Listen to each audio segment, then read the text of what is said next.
we ready to go? Okay, welcome everybody. Can I just remind everybody, can we try to remember to use our microphones? Because I do keep getting feedback that we're not always using them, and apparently if you haven't got yours on, they can't hear anything. Okay, so start on the agenda. So first of all, apologies, please. Had apologies from Councillors Towell and Councillor North. Thank you. Okay, item number 2, interests. Anybody feels they have an interest, make it known and we can take guidance. Item 3, the minutes. So we'll go through the minutes first for accuracy. Page 1, page 2, page 3, page 4, page 5, and page 6. I'm happy to propose. Do I have a seconder? Thank you, Councillor Creek. All in favour? Thank you.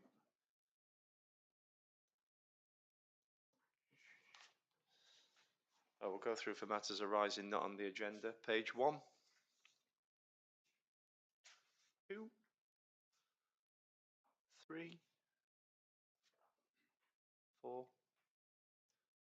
5, and 6. Thank you. So item 5, open session for the electors of Newquay. Do we have any written questions? Had no questions, Chair. Okay, no members of the public. Item 6, Newquay and Bloom report. Councillor Thompson. Thank you, Chair. I mean, I don't think I need to particularly read it out. The team have been working really hard as normal. Bob's produced a like risk assessment. It was felt it was needed for for potential for funding in the future for various organisations, and the chair and Joe went on the trip today up to Rosemore. So I don't know if you need to say anything about that or not. It'd be good to give a little bit of feedback because I mean, do you want to go first, Joe? Yep. Okay. It was really good. It was well attended. It was interesting because I think there was an entertainment value to part of it, but I think the most interesting thing for me was the second half, where they had a chair from a Bloom group that's into its 4th year now, but it's a bit of a go-getting Bloom group. It's he's not ex-military, he's still RAF.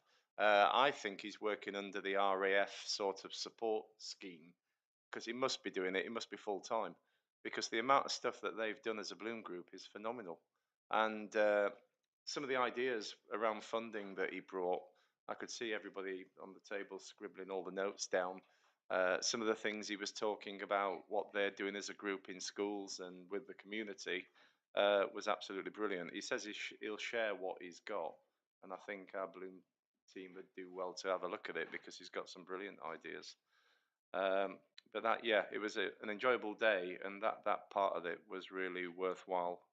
Learned a lot of good stuff from him.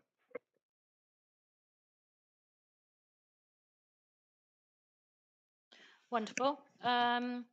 The fence in the Dinar garden, just to update with that, it's disappeared. So I think from the social media messages that was going on, we just hope that they just haven't taken it away and not going to replace it. So I think that was that case of watch that space. This year's the 60th anniversary of Britain in Bloom, and the group asked me to talk to Joe Carter in the library about doing a plant swap sale and cake sale thing in there. Joe got really excited with the sound of cake. So that's hopefully is then going to be on the Saturday, the 1st of June in the garden. Hopefully the door might be in the library, going through from the library to the garden by then. Fingers crossed, really. So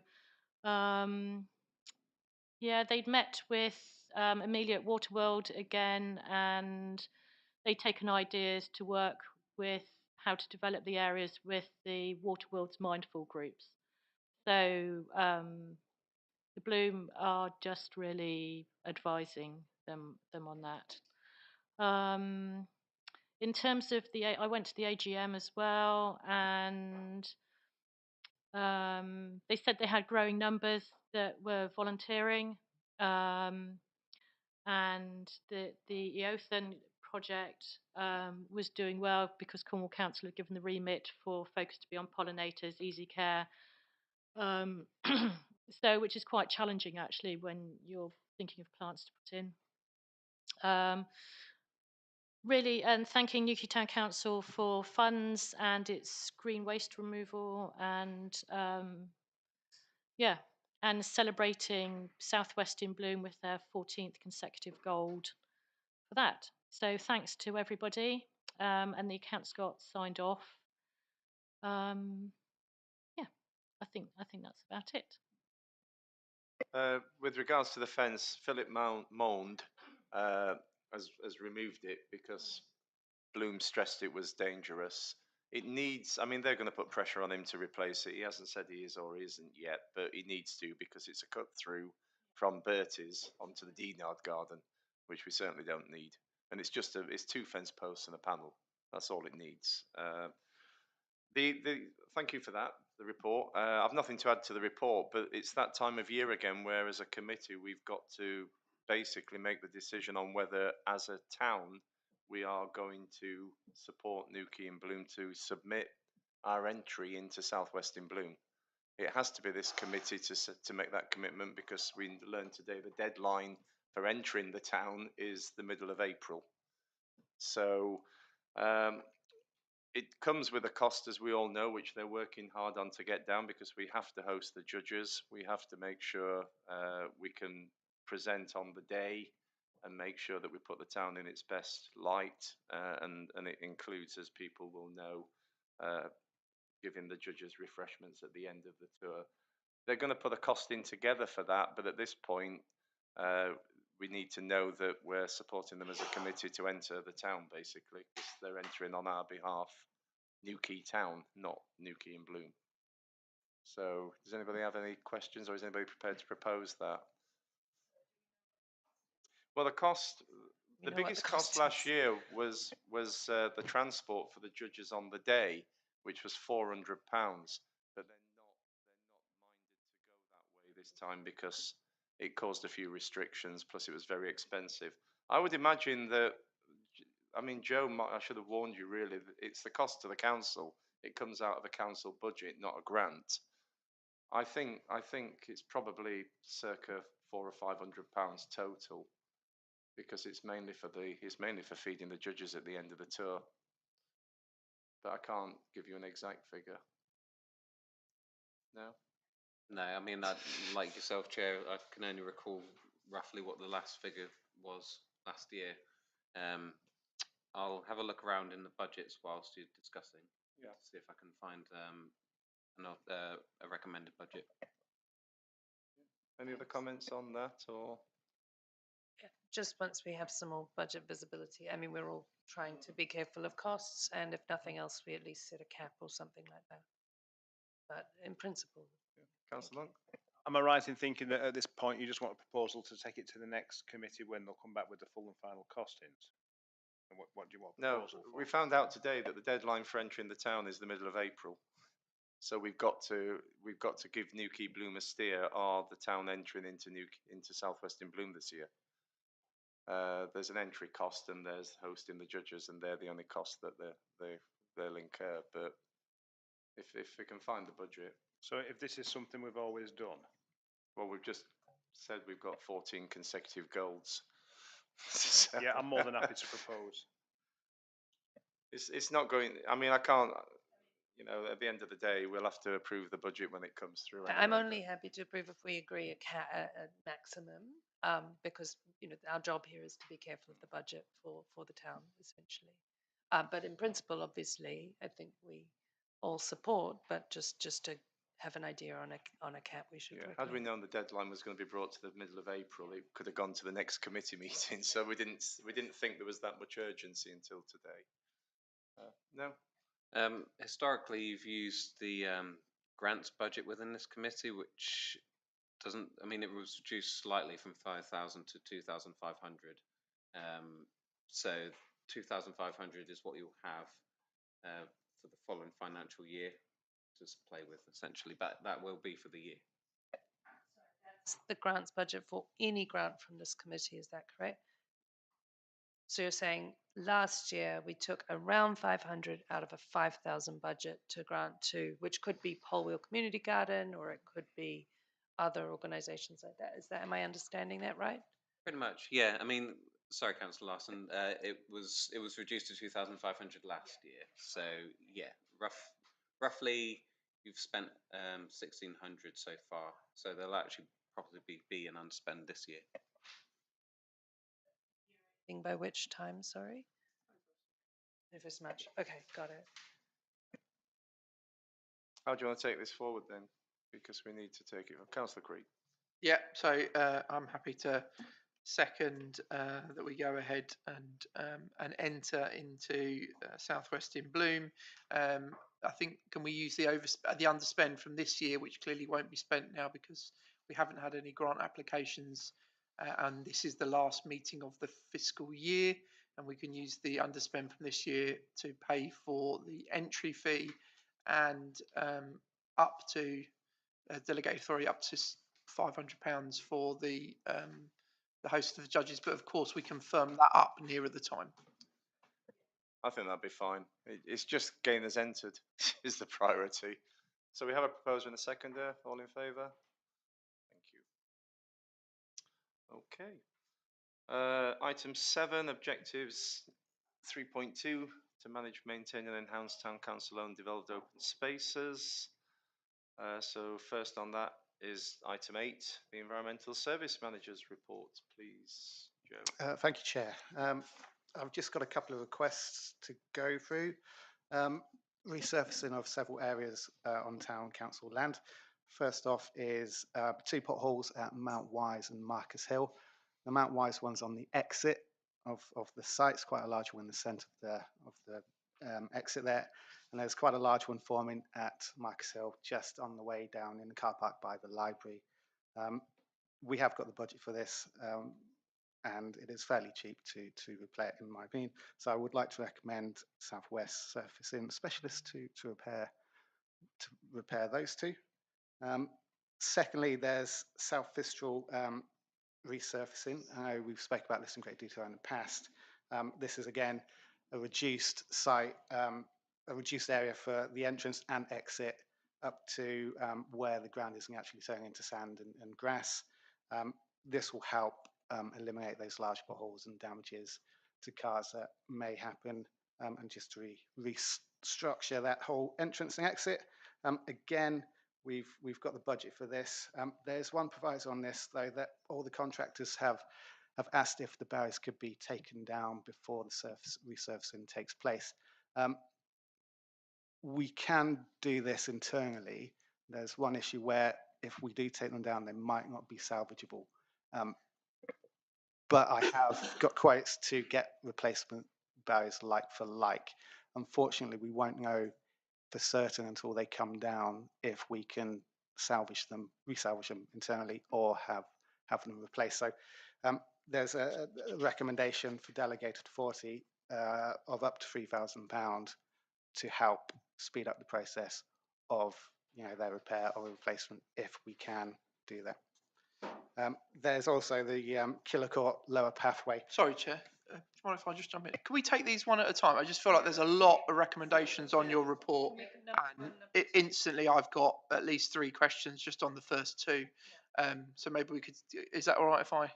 Thank you. So on the first one, the pothole repair, and call me a skinflint, but that sounds like a lot of money to fill 2 potholes in a car in our car parks. Is there any reason why we couldn't just get some asphalt and a tamper and do it ourselves? Is that outside of the remit of us? I mean, that seems like a lot of money for 2 holes.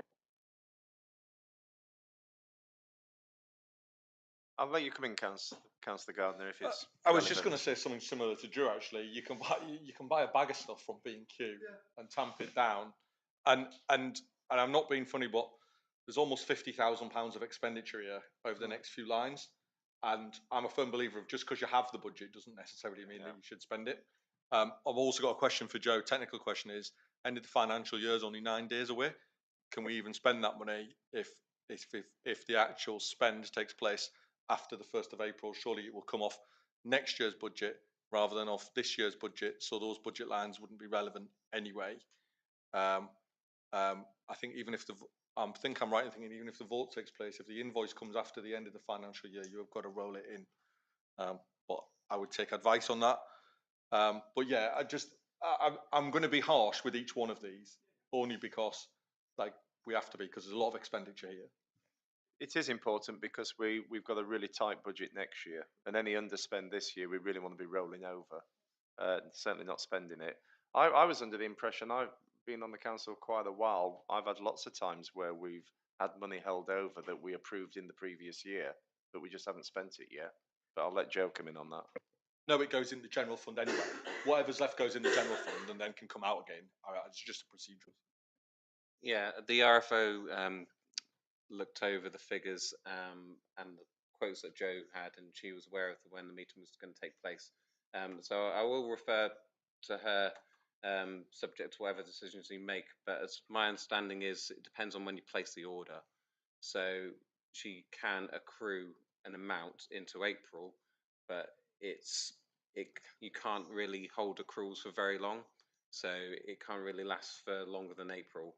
It's different with emails because you just have those in place for the year. But it kind of depends on when the order's been placed and how quickly the work's likely to be done. Joe, do you want to come back on the comments regarding the cost and the alternatives? Yeah, me and my team are great. We do a lot of good stuff for the town council. However, we're not resurfacing experts, so hence why I got the experts in. We could potentially do a temporary repair, but it might make it worse. We might not do a good job, and it might not actually work. So the cost is because they're quite large sites and quite large areas and quite deep, especially South Fistral and the exit to Mount Wise. That's why the cost is like it is. You've moved on to the next one. I think we're questioning the potholes first, the 1,800 spend, not the. It's just the potholes. That first one, £1,800 spend for the potholes at Marcus Hill and Mount Wise. Yes, not yeah. going onto Atlantic, onto the car park. Yeah, sorry, that's my mistake. So sites are pothole repairs. Both sites do need that. So especially, well, Mount Wise is something that we wouldn't be able to do internally, and the same for Marcus Hill, and the same for South Fistral. So a bag of asphalt's about 20 quid. You can probably hire the tamper. They're like big heavy metal square bases on a long rod. Hire them from the hire shop. Yeah, I would say give that a go before we spend £2,000. Given, I mean, I work at Mount Wise Centre every day, as you know. I've never noticed the pothole there, so it can't be significantly bad that I'm going, oh my god, look at the state of this car park. I mean, I did have on the Mount Wise one. I had a similar view until I actually saw it. It is quite substantial, but it's in the middle of the exit, so you won't be driving over it every day. But it is quite big.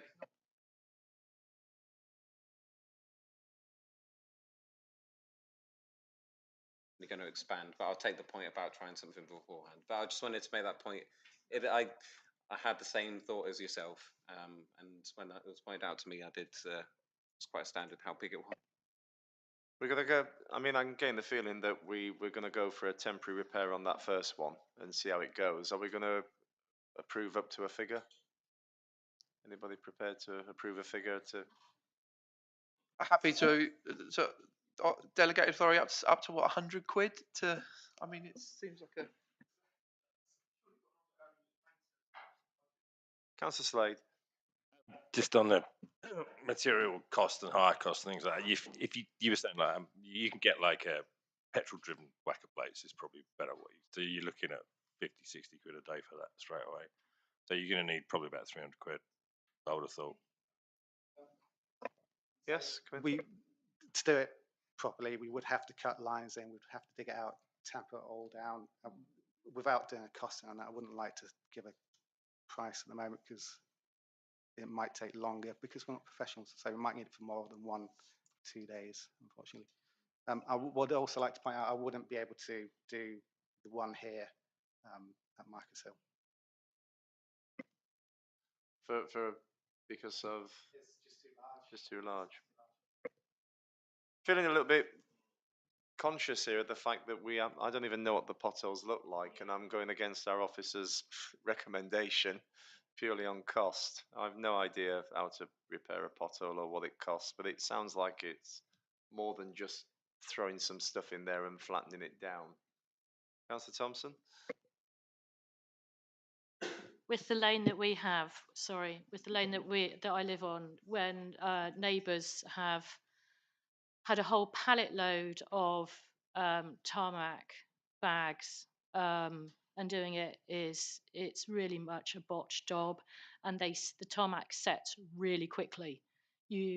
And there isn't a case of to do it properly you need to cut it out and not have loose gravel there. It's not just a case of having a hole and tampering down a bag of tarmac. It sounds quite easy, but it isn't. And I can see that, because that's on a slope as well, and if they're using sort of the heavy duty petrol tamping machine, I can see it rapidly. The team aren't trained to do that. So I just point out, it sounds like we're actually talking 900 each.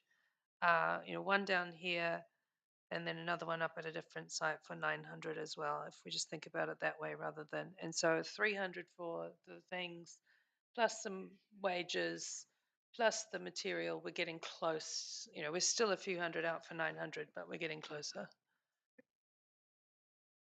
Machine, as you say, and whatever. So maybe it does make sense. It's just they've thrown on.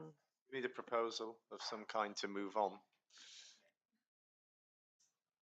Propose that we do support this, perhaps, and just saying, Joe, you've said that there's a few quotes. You've gone out to get a few quotes, and I think I hear what you're saying on the one, especially here, that you guys can't do that. That kind of makes sense. Yeah. Okay, thank you. Councillor Slade, are you seconding? I will second, yeah. But also, I'd just like to add, what might be a good way to go forward is like these aren't going to be the only potholes that ever we experience, and it would be better if the environment team were able to deal with potholes. So maybe if it's something you could look at, working out what training you need, and so that we've got the capability in the future to not have to keep subcontracting something that's potholes are going to happen all the time, and if you can build up the skills to do it, it's not that tricky, but it'd be a good thing to have in the back pocket. But I think for now, probably we should just go with this. Thank you. We have a proposer and a seconder. All in favour? Anyone against? Any abstentions? One abstention. Thank you. Okay, next one. And now that I know for a fact this is a lot more involved because this is the whole entrance and exit to the car park. So I'll let you explain this, Joe. Yeah, it is. It's a lot more involved, and it would be getting a contractor again to just do the exit and entrance of the site instead of doing the whole circular route round. We've got a lot of usage there, and we would like. Well, my recommendation would be to resurface up to say 10 meters of the entrance and the exit to bring it in line with where the sand and the grass starts. As you can see, the quote is what it is on there, and that would make the site more safe to use for vehicles entering and exiting. Councillor Gardner first, please. Yeah, I mean, know the site well. It is at the entrance and exit. It is rutted really badly. Two questions. One, are we legally allowed to tarmac it? Because I believe there's some kind of covenant on that car park which says it's got to stay as grass. So, are we allowed to do it? And the second is, all these are tarmac quotes. Now I get that some of them are tarmac things, but tarmac's the kind of gold-plated solution. There are a number of solutions on the way in, if you know what I mean. Like you see it at some car parks, and they use that. I don't want to say gravel. It's not gravel. It's not like pea gravel you have on your drive. It's like a really rough stuff that's smashed down and that sort of stuff. I just think that obviously I wouldn't for a minute suggest that where we've got a nice tarmac path, we would do that now and we wouldn't resurface it with tarmac. But we're going from grass here straight to gold plated. Have we looked at any intermediate um, solutions? Do you want to come back on that? Yeah, I completely agree. I've explored the eco grids with the A83. The entrance and exit is tarmac, so it does stop halfway and it goes to grass and sand. But yeah, the eco grid is a much better solution in my opinion. But this is just replacing like for like at the moment. Councillor Monk, you were next.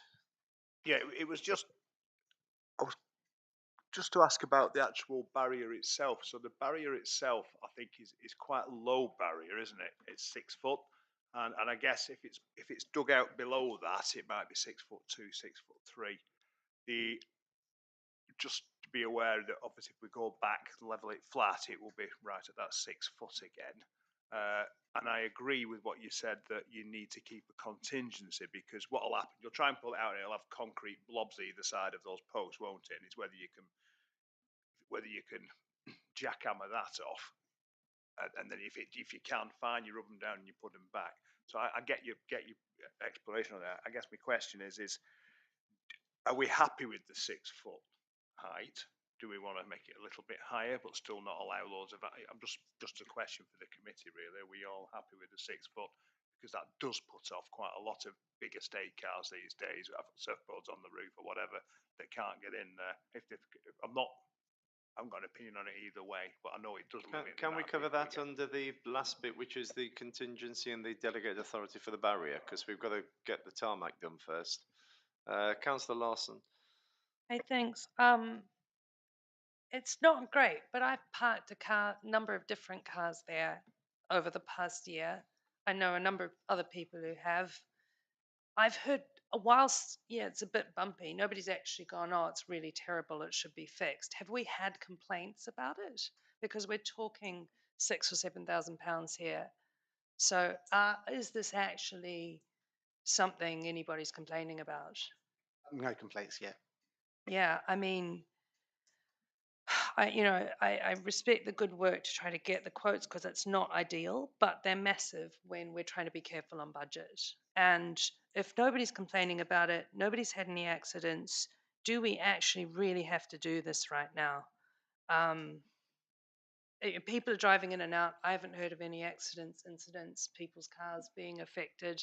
It's not amazing, but you're parking in a field. We're not selling it as the fanciest car park in town. We're selling it as the cheapest car park in Newquay. And therefore, it's a little bit bumpy as you drive in, but it's fine. I've driven different cars with quite low, and you just drive carefully, basically. Councillor Gardner. Yeah, it came up at Pentai Residents Association meeting a couple of meetings ago, and I suppose it's been exacerbated by the fact that right outside the entrance, the exits to the car park, there was two great potholes or areas of potholes in the middle of the road, and they've now been fixed. Cornwall Council, and for once, amazingly, I don't know how it happened, Cornwall Council didn't just fill them in; they've actually replaced big tarmac squares, and so the comments were, well, all needs to happen now is they need to fix a bit inside the car park. It just random, but It costs £7,000 to do well, that. that's another question. I'm just saying that it. I'm just saying that it did kind of come up. People were saying it affects the car. Through the chair. But I was just gonna say, the question I was going to ask, and it's a rhetorical question because I don't know the answer. Are there people that don't use that car park because of the state of the entrance? Because if you're in probably a low car, you might think twice about it. And I'll just throw that out there because obviously then it's affecting revenue. I don't know. I've met people who've said they can't park there because they have a van or a truck because they can't get under. But I've never met anyone with a low car who wouldn't park there. And I've had many friends park in that car park. Can I ask Joe what's driving this? I mean, because I'm getting the impression that because we're on a tight budget, why don't we just let it go for another year? Is what's going to be the outcome of that? We might have to do it in a year's time. We might be in a better position in a year's time. What's going to be the outcome if we just leave it? Because that's what I'm sort of hearing at the moment. Yes, Chair, it is just the cost at the moment. If we leave it another year, the cost could double or triple. And after speaking to IFO, we potentially do have the budget for it this year. So it does look unsightly. Whilst other potholes have been repaired outside, I think it invites more people into that site because it's looked after, and especially if we look at the barriers as well, the height and the width and so on and so forth, it might entice more people to enter the site. Anybody's mind swayed by that argument, Councillor Creek? I have to say, having been in that car park several times, including to drop off some Christmas trees recently, I don't remember driving in and going, "Oh my God, look, this is a dreadful way in." And I think, I think it can be left this year. I'm not sure we need to spend that amount of money on that entrance fee, on the entrance way. I think there's a different argument about the barriers, which we'll talk about in a minute. But I'd be happy to leave it for another year and see where we are. To be honest, I don't think it's going to completely cave in and stop anyone getting in and out of the car park in the next 12 months. Yeah, I've used it for grandchildren, and it's a bumpy ride, but I still use it. Councillor Monk. Yeah, if we're minded not to do this, then I would suggest that we use some, I think it's called 803 or whatever it's called, that we used up at the skate park when we barrowed it all out around the skate park at the time to fill in the muddy trench. Actually, around the back of the skate park right now, there's about a ton of 803 that Mavericks haven't used. It's just there. So if you actually went round with a shovel and barrow and threw it into the back of your van and drove it up to there, you could do it for free. Just commend the environment team that you guys have done some good tidy up in the grass in that park recently. So thanks for that. But yeah, maybe this. What do you think, Joe? We could do that if that's what committee would like. So yeah, simple. We could do that. I don't think we've got a proposer for this spend, have we? And we certainly won't have a seconder if we haven't got a proposer. So I think we're going to have to move on from that one. And you're happy to have a look at filling Appreciate you getting us those quotes, because now we know. Kate, you're just butting in all the time. So yeah, if you can look into using the 803, got the right number? Ha, be a builder next. Okay, and it'll. I mean, thankfully that spend will roll over. I'm hoping into an EMR. Do we have to propose to roll that over to secure it and stop it going into the general fund? You will do if you don't want it to go into the general fund. Yeah. So any underspend on South Bristol generally put into a specific EMR for that purpose. Yeah, we certainly don't want this to go into the general fund. So I'll propose that any underspend on that EMR goes into the EMR and rolls over. Do you have a seconder? Councillor Larson, all in favour? Thank you. So at least we've got it for start for next year, and who knows what will crop up next year that needs it. Killer Court, please. Yeah, same kind of logic behind the Killicott that was used as South Fistral is the edging of the two lower pathways is coming away. We can temporarily fill this, however, it is only a temporary solution. The recommendation is to retarmac it this year, because if we wait maybe 1 or 2 years, the cost would again double or triple, and that's the logic behind this one. So this is just for potentially understanding the cost at this present time if we temporarily fill it, or we can get it replaced. Councillor Creek got in there first. Sorry, couple of questions. So one is, can you give me, and I don't really understand, you've said it twice now, and you said this to me the other day, if we don't do it now, the price will double or triple. Can you explain that? Secondly, I mean, I did walk along the path. I don't think it is in desperate need of doing. I think it can be temporarily repaired for the time being. And thirdly, if we're genuinely worried about that path, then I would stop the vans reversing down from the Crescent all the way down to the bandstand on it, which you see several times throughout the summer when there's events and bits and pieces on. I mean, that won't help the the wear and tear on that particular path. Councillor Gardner, I think. Yeah, a couple of things. At the moment, that path's concrete, I think, rather than tarmac. Yeah, it's like a concrete. just bear in mind, if we do tarmac it, the load resistance on it's going to be even less because tarmac compresses and that concrete doesn't. So fine.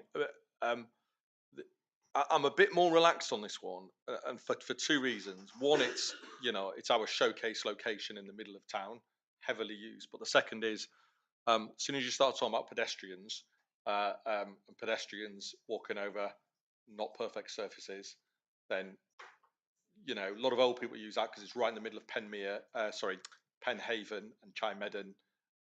All we need is a trip, and we're getting sued. Um, that's what's swaying me more towards. It's not a vehicular route, but if we did do it, then like Councillor Creek says, we've got to protect the asset, and that post that's on the crescent, that's going to need to stay, because if you're bringing vans down to unload, then tarmac's not going to resist it in the way that concrete resists it now. I've got to be honest. I went down there with Joe and the clerk 2 or 3 weeks ago, and we walked along that path. And I know again where Joe's coming from. It's probably because myself and the committee put a lot of pressure on the team for the killer court. It is the jewel in the crown. It's got to be absolutely spot on.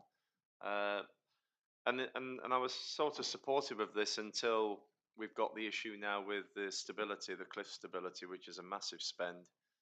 And I take your point, Councillor Gardner, about people tripping, but the centre of that path, when I went to have a look at it, wasn't the issue. It's the very edges. And I think a lot of that's been caused because dirt gathers in there, weeds start growing there, then weeds force up the edges. And it has a certain edge to it, doesn't it? It's not all the way across. At the edges, it's slightly different how it's made up, but that's not where people are walking.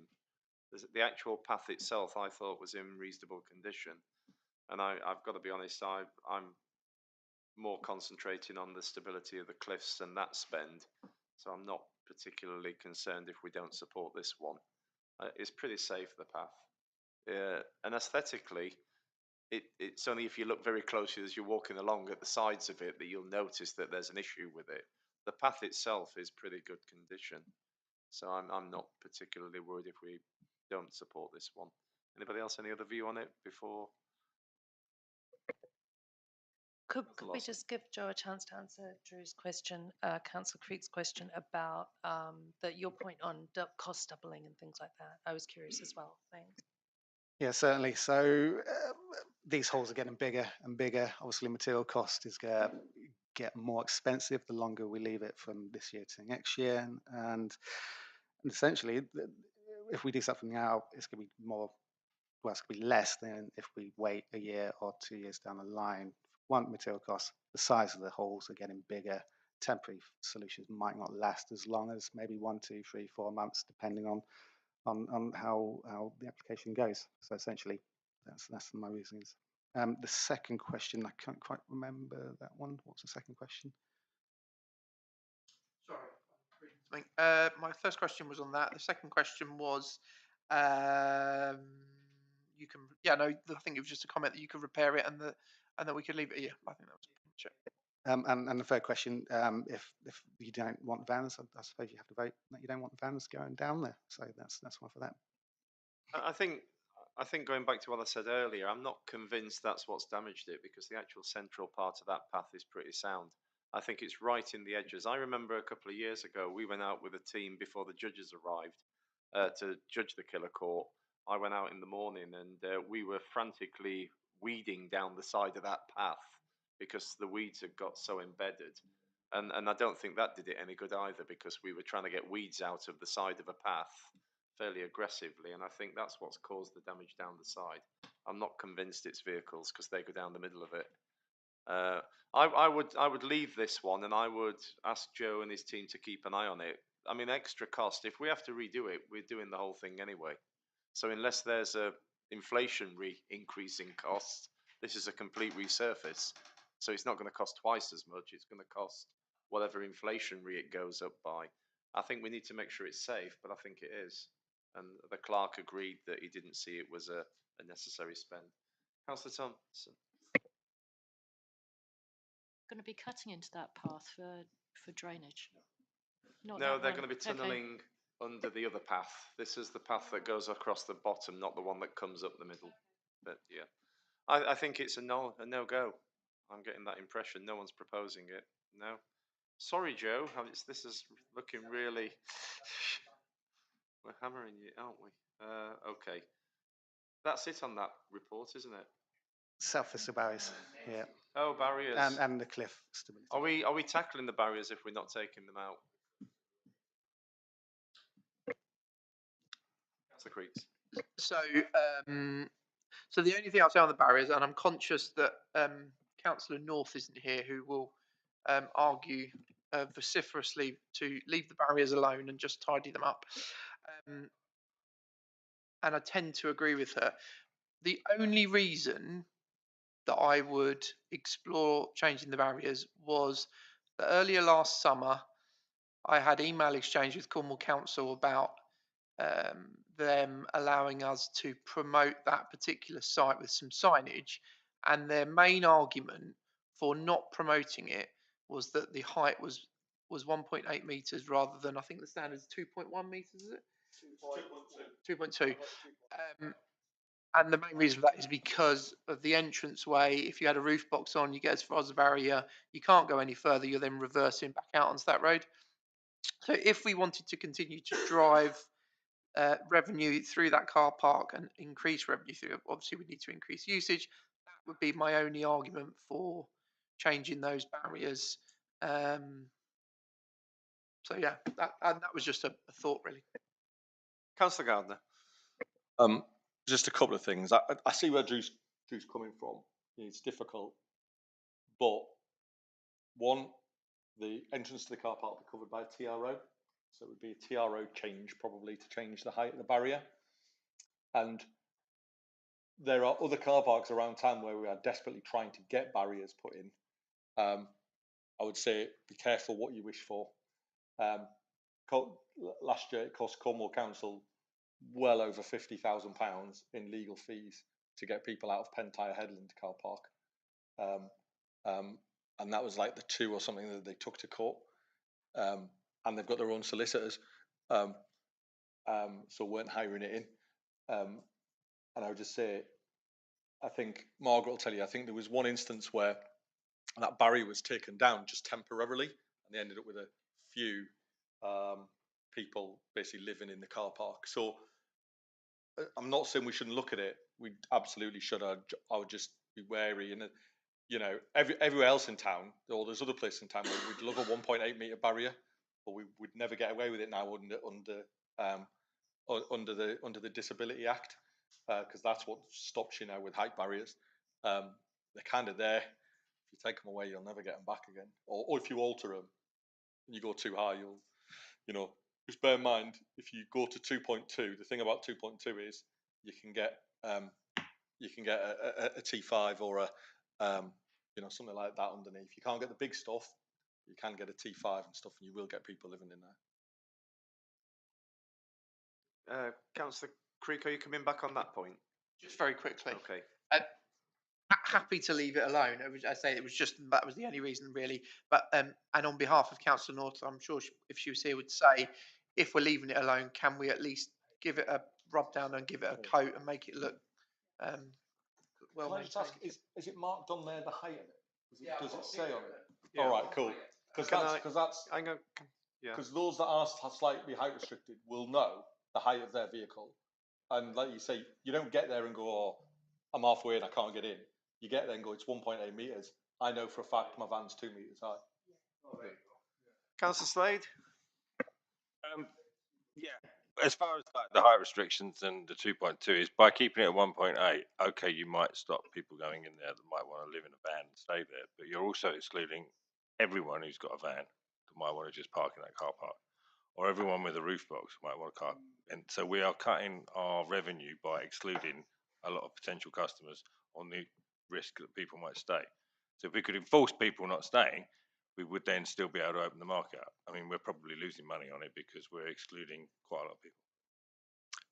Just saying, something to consider when we start thinking about what we're going to do with the barrier. Councillor Monk.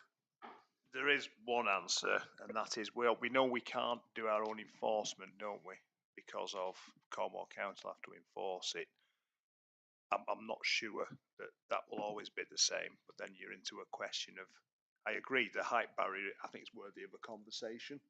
Not now, but I think it's worthy of a conversation. I think valid points have been raised. But part of that solution, if you did want to enforce it yourself, would be the dreaded private parking companies, and that's whether you'd want to use that or not. And that, again, that is part of a conversation that you would need to have about a height barrier. But again, that's not. Joe. Yeah, all valid points. The Gannell car park, it's 1.9, I believe. We don't have any issues down there with any high-sided vehicles. It's also bare that we can open and close. The ones up at South Vista are welded shut. So the Gannell's possibly one to look at as a case study if we were to explore 1.9. Yeah. So, do you need, if we're not going to do the resurfacing now, because that was linked, wasn't it? If you were going to do the resurfacing, we had to do the barrier because we can't get in.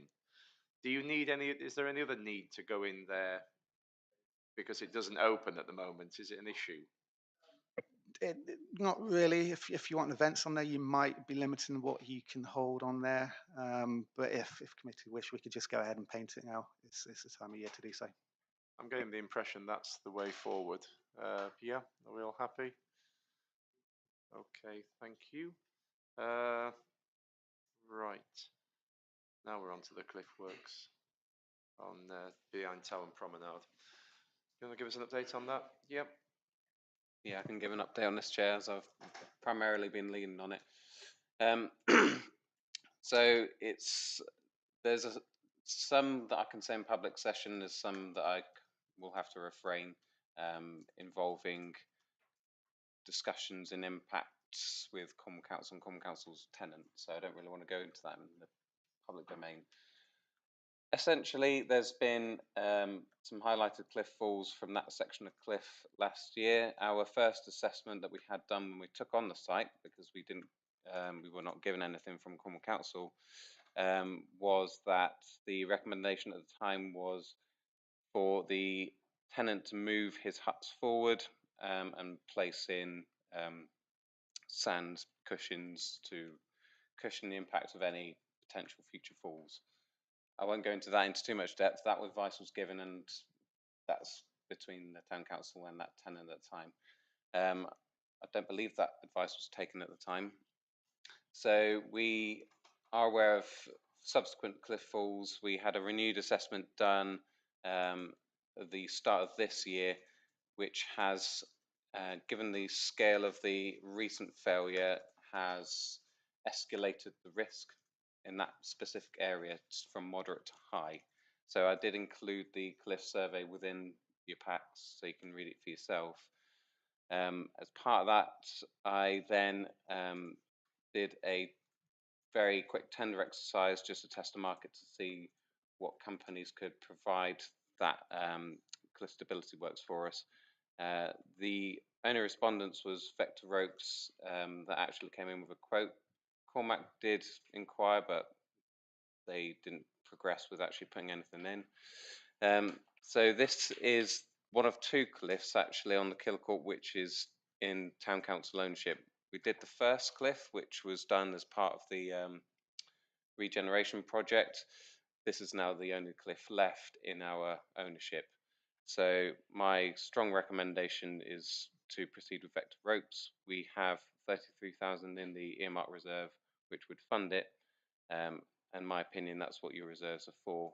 And given the potential works coming in with the surf statue and the foundations for that statue is also my strong recommendation. We have something to shore up that cliff. Thank you. I mean, I've read through the report. We've had a report, so we've been made aware now of the issue. So I think we're duty bound to make it safe. Councillor Gardner. I agree. I don't think we've got an option. We're aware the risk is high. If something happened now and we chose not to do anything, we wouldn't have a legal leg to stand on. And we knew this was going to be an issue when we took the site on, potentially at some date in the future. That date is now.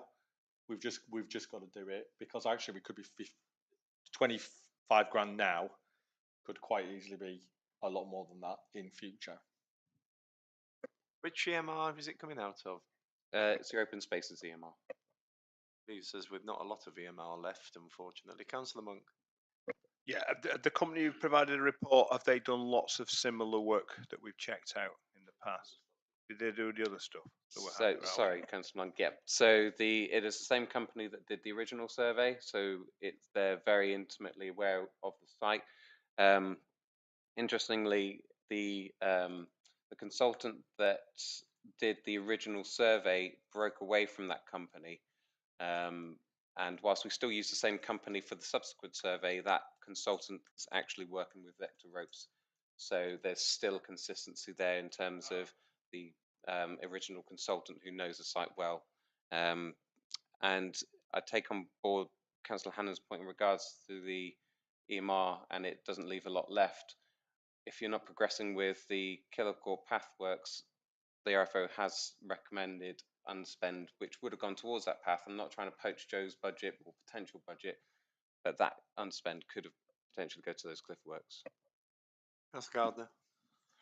Can we just talk a little bit about comms, because obviously cliff stability is a bit in the public eye at the moment, and there's a balance to be struck here, I think, and I would err towards not making a big song and dance about it at all.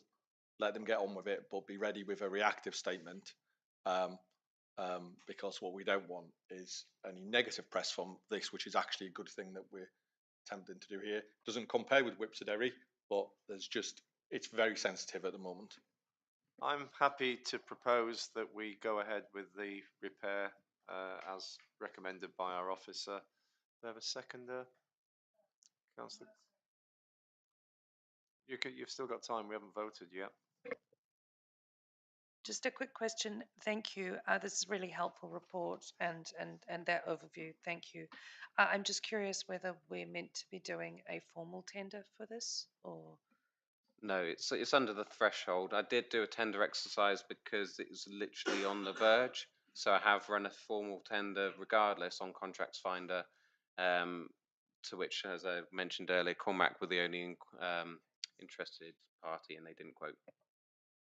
Thank you. I've proposed. Seconder, Councillor Monk. All in favour? It's unanimous. Thank you very much. Are there any underspends there that we need to recommend to go into our EMR rather than general fund? If so, I'll propose that. It's probably worth any unspend from the Killercourt and the open spaces budgets. Both of those, any unspends go into those respective EMRs. Okay, I'll propose that. Do I have a seconder? Councillor Creek, all in favour? Thank you. Thank you, Joe. I mean, looking through the rest of the report, the amount of work, the Christmas trees, the planter, Marcus Hill, Polwheel Road, it's been a lot going on. So the team's quite busy.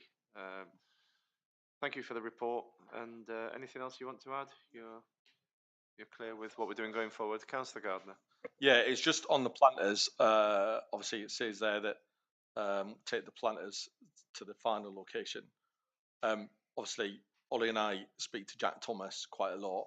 And I've got an email from Jack that basically says, I've had a brief exchange with NTC around planters. Any approval will be subject to NTC providing evidence of public liability insurance, and they must enter into a planting license with CC. At this stage, this has gone no further. So I think we still need some permissions from Cornwall Council. Okay, so we're okay to just make sure we've got all relevant permissions before we start putting planters in situ, yeah? Brilliant, thank you very much. If that's it on that one, we can move on to item 9, Concrete Waves Working Party Report, Officer Memo. Anything, is that from you, Joe? Yeah, I'll just keep it brief. So the second phase of the park is now completed. It was completed this week, wasn't it? I believe. Yeah, I'm losing my track of time. So the both still claims have gone into Cornwall Council to claim the funds because they're funding 100,000 towards the project. So there's just a couple of questions I had for the committee, really, which I discussed with the working party on site. So the first was whether you want any kind of opening event. Mavericks have provided a cost for an events team that they would supply as one option. I had a conversation with councillors on site about whether we could possibly look at doing something internally, which Louise has kindly started discussion with Melissa as to whether we can do something ourselves. So that's just the first thing. Do you want an open event? Who do you want to do it? Do you want Mavericks to do it, or do you want us to look at doing internally? The second question was around the floodlights. Generally, and Joe will correct me if I'm wrong, we tend to turn them off in the summer months just because it's light still at 9 o'clock and they go off at 9 o'clock anyway. So just to save a little bit of electric, I was going to recommend we have them off between May and August, just as a matter of course each year. At least if we can solidify some times, we can get some signage up there, so at least the users know and people come into the park know when they're on, when they're off. So before we go on to the event, are we happy with the recommended switching off of the lights? Yeah. Councillor Monk. I think the light timings are fine. I think the only thing I would say is make sure that when we turn them off, it's light enough to continue skating for 15 minutes. And then obviously in June it's light till 10 o'clock and they'll be able to skate. And then obviously when we get to late August, it starts getting dark again around 8:30. So it's just the timings of the year when we turn them off and then when we turn them on. But apart from that, no, I think that's okay. We had some comments, didn't we, of being plunged into darkness at an inconvenient time. What used to happen is the floodlights would all turn off, and then one would be left on for 5 minutes and give them a 5-minute warning, and then that would turn off so they'd all know. And then we had a problem with the actual timer itself, which then stopped working, which would then just turn off the floodlights all at in one go. And I think it's been like that for a while, and we've asked a couple of times to get it fixed. So I guess because you're asking me and the committee about turning them on and again because the timer's now working, I guess that feature is now. I'm guessing that feature has now been fixed, and that will remain. So it won't just go out; it'll just go to one, and then that's a 5-minute warning. Yes. So the individual poles on one circuit, the rest of the ring is on another circuit.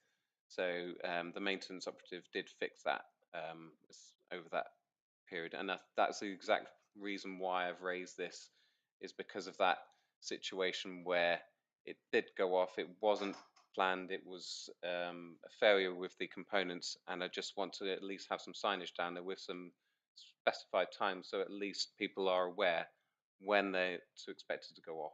And if it's unforeseen, then it's out of our control. Councillor Gardner, do you want to come in on that? Yeah, I was just going to say that I've just checked sunset times, and sunset's 10 to 9 on the 1st of May, and then it goes to and then that lasts till around the 1st of September. That is still not dark at sunset, because sunset's actually when the bottom of the sun touches the horizon.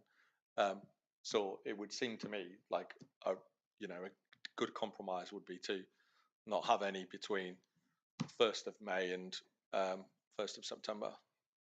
You proposing that? Yeah. Yeah. Yeah, I'll second. All in favour?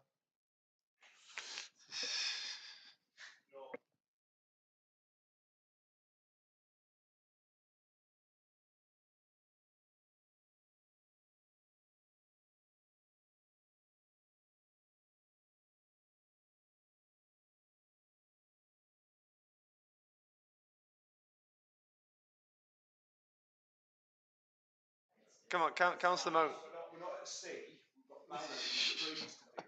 I'm happy to Councillor support Monk, that can you make amendment. that an amendment Yeah. then? You make that an amendment, and then I propose that we do it from the 7th of May until the 21st, sorry, 23rd of August. That'll make about 10 minutes difference. Yeah, that's all it takes. It does, right, can we have a yeah. seconder for the amendment, please? Councillor Larson. All in favour of the amendment? Thank you.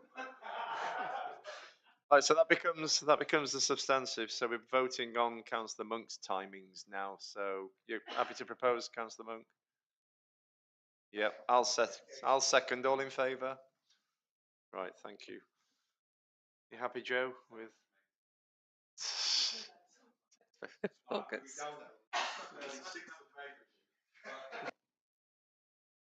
right, so the event package. Yeah, it's thoughts really. I know we've got a team here. I guess it's a case of comparisons, isn't it, as to whether we're confident we can deliver. Do we want an event first and foremost? Right, Councillor Monk. Yeah, I'm totally in favour of having an event. We didn't do one with the original opening. It'll be great to do an event. I think we should do an event towards the end of May. Then we'll have a new mayor in place, for instance, and it's the start of the new mayoral year. I think that's the time you can best guarantee some weather. And starters for 10, that's where I'm sort of at. I think we should do one. And Hold I think that it should thought be then. mid-May. Can I just have a show of hands who thinks we should have an event first? Because we're wasting our time if we're not. Right, okay. Councillor Gardner. I was just going to say, I'm normally all in favour of using our own staff, but are we cool enough? Is what I would say.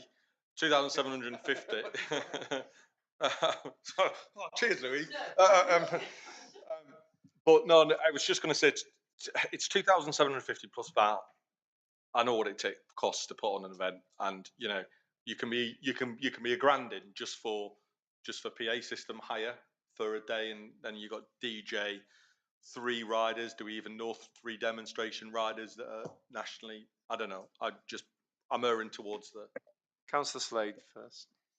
Yeah, I mean, as Councillor Monk pointed out, we didn't bother with the original build, but if I can understand the fact that we want to make a big noise about it, but I think as long as the opening is to say we have now opened the whole of our, skate park and it's all completed and we've finally done it, and it's not just, oh, this is the new bit we've opened. It's good. You've got to, because everyone's going to go, well, it's already been open, But so as long as that's made clear that it's the whole thing. Councillor Monk. I forgot to mention as well, I spoke to Boardmasters today as well, and they're happy to pay for the 2,750 in full. Councillor Lawson. Well, if we were going to pay, yeah, maybe. I'm just looking, I'm a big yes to an event, yes to Mavericks doing it. I'm just looking at their posters for the other ones they've done in Dorchester, Bourne Valley, whatever. If we were going to, if we either pay or we need to give permission, can they put our, maybe not logo, but at least the words supported by Newquay Town Council in a pretty deep, because there is a lot of work that the town council team have done, that the staff have done, that everybody's done. And I think I hear from people in Newquay that they think we don't do anything, and that message needs to get through. So if we reach that agreement with Mavericks, yes, Boardmasters logo, but also not necessarily our logo, but in bigger font. I think in fairness, it's got to be our event. I mean, I'm all for Boardmasters paying for it, and I'm all for Mavericks doing it, but it's got to be first and foremost the town council's skate park and their event. So Be really is that going to be an issue, specific, Councillor a Monk? bigger logo than they've done for the other town councils on these ones, essentially. Councillor Monk. The question, I think Louis nailed it to start with, are we cool enough? And I think Mavericks have got millions of social media followers around the world, are the foremost at doing it. Boardmasters is another separate massive brand with millions of followers. I think we should get the town council's inclusion on any of the advertising, and also on the day. I mean, you'll have the mayor opening it to start with, cutting in the ribbon and everything. And then you've got, on top of that, Boardmasters may well turn up. I want to say a few words, who knows? But they'll have an event on. I'm sure with those 2 really good brand names, it'll be fantastic, and we can put our banners up around that as well to let them know that it was delivered by Newquay Town Council as well. So I'm sure everyone will be cool with that. But what the other note of caution is, we don't want to involve ourselves too much and decool it. Yes. And I noticed that the concrete chaos events that they do around Boardmasters seem to work very well without us lot turning up there and town council in it too much, or any council in it too much. We'll just leave our kids to do it. Yeah. You're going to propose then, Councillor Monk, that we go with this event? Yeah, to me, yeah, why wouldn't you? Yeah. Masters are very graciously paying for it. They've contributed a lot towards the park. That's absolutely fantastic. I'd just say, yeah, I'm happy for that. I don't see we're not going to have to pay anything, are we? Councillor Lawson? Asking that that proposal has this formal note that we make sure our branding is significant.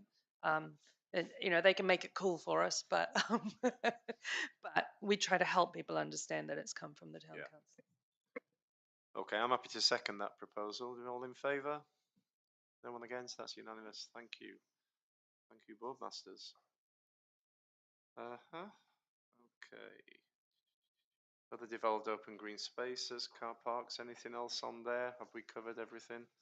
Environmental Working Party, please. Mr. Slade. Yeah, hi. We have Councillor Larson and I recently went on a visit up to Weybridge after talking to the ex-mayor Amanda Pennington, basically to see how they got around not using glyphosate in the weed spraying. It was really good, really interesting, and what we'll probably do is get a little report for you all together for the next meeting, because I know the argument with the glyphosate was like, well, what do we do instead? So they kind of showed us what to do instead. So we'll get that together for you for consideration for, I think it's next month when it comes up. Brilliant, thanks. That's what we need, because we're going to have to make a decision on it. We've got to look at alternatives. It was interesting today. I'm not going to go into details now. I would have done if you'd have had the report. It's something that we learnt today at the seminar. Richard Budge was there, who is the vice chair of Southwest in Bloom, but he's also the Parks Department manager officer on Cornwall Council for Truro. And it was brought up by someone else in the audience regarding glyphosate and weed spraying, and he came and did a piece on it to inform what Truro had done, and I wrote it all down, and I'll feed that into the committee, because it was quite enlightening what they've been doing in Truro, and I think it will help when it comes to a final report. I think you'll agree, Joe, because we were talking about it afterwards. It was quite interesting to see the challenges that they've had in Truro and the outcome that they've come up with, and that can go into the report as well. So thank you for that. Okay, facilities service managers report, please, Dan. Thank you, Chair. Yeah, I'll try and keep it brief. The first thing that I want to talk about is the vehicles for the service. We have had a number of issues with the vehicles, which we needed to replace 2 with higher vehicles.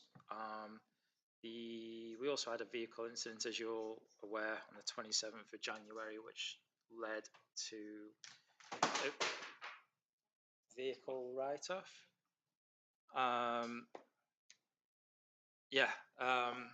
The replacement vehicle has now been approved on a 5-year lease hire and is on order, which is due for delivery in 3 weeks. This will result in the fleet for the service being a transit vehicle for the maintenance operative, which Simon will be very happy about, and 2 VW Caddy vans for the cleaning team, which will be due for renewal in September. The vehicle renewals will be taken to GNR for discussion and decision next month. The next one is the railway station completion.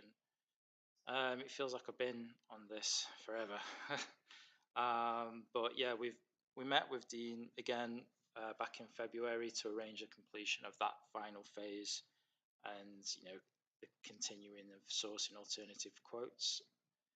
Following on from the original contractor pulling out of the project, we have been sourcing other quotes. Committee has agreed to a suitable alternative location. 2 companies have provided quotes to complete the works. These have been circulated to committee ahead of the meeting. The E&F committee has already approved as part of the budget to include the 14,210 to complete the project. These were, again, they were only indicative costs at the time. The committee revised the costs expectations early this year and approved an additional 10k towards the project. given a total budget for completion of £24,210. The quotes that were provided, they are within the budget, and me and Joe Ashton and Chair, we've met the contractor and we are recommending them to complete that work. If we are to go with the recommendation, the company that we're looking to use can start the works in mid-April, and that work will be up to 4 weeks to complete, which will be nice because then it should be open for, well, definitely for the summer, fingers crossed. But yeah, it'll be open towards the end of May, beginning of June. Once we have that, kind of committed, I can then get and speak to Sally and comms and get a date for a proposal to have that site open and allow people to use it, which would be nice for everyone, because I think everyone has been asking about this since this time last year when we were going to complete it. But obviously we had a few issues at the beginning that we didn't foresee, and it just kind of set us back quite a little bit. I don't know if anyone's got any questions about that. I just want Joe to come in and clarify that there isn't, the decision has been made and we are going ahead. So I just want you to clarify that, Joe. Yeah, so this is more just retrospective approval for the quote that we had. I circulated it to committee by email last week, I believe. Councillor Larson raised some valid points. So the RFO is doing a due diligence on the company to ensure they don't have any repeat mistakes. As soon as that's been checked off, then the contract will just be commissioned to finish off the work. Just a second point, more to see if Councillor Gardner can shed any information. There's a GWR fund for landscaping projects, or just projects generally across the platform. I've applied for 15k for landscaping of the area outside because we couldn't do that as part of this. So I didn't know if you, with your links to GWR, if you knew what their timescales were for when they were going to approve bids, because the deadline was the 26th to get your bids in, but I wasn't clear as to when they were going to actually make decisions on funding. Yeah, I don't know. I don't know is the answer. But what would be worthwhile is we're in the process of potentially putting a project together for the bit outside the shops and maybe the tunnel, not just potentially through the GWR, but through SIL. And because SIL funding priority at the moment is about regeneration, and it just might be worth having a conversation, and so we have a joined up approach, because the town team really want to do something out there. I've had early conversations with Newquay and Bloom whether they would be involved. Cornwall Council want to be done something.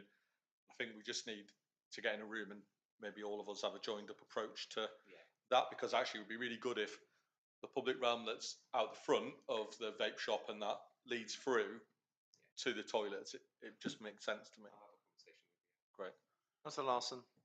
So I actually proposed designs for that tunnel about 6 or 8 months ago, came to this committee, we discussed and approved for Joe to go off and do some designs, which he's done and sent to me about 2 weeks ago and costed up. And I also chatted with GWR and Network Rail. So yeah, it does sound like we all need to get together, because we've already done some designs, but we didn't want to reach out. This committee actually asked me to then go out and ask local businesses to sponsor it rather than us paying. So I couldn't do that until I'd got the costings and based on the actual design discussions.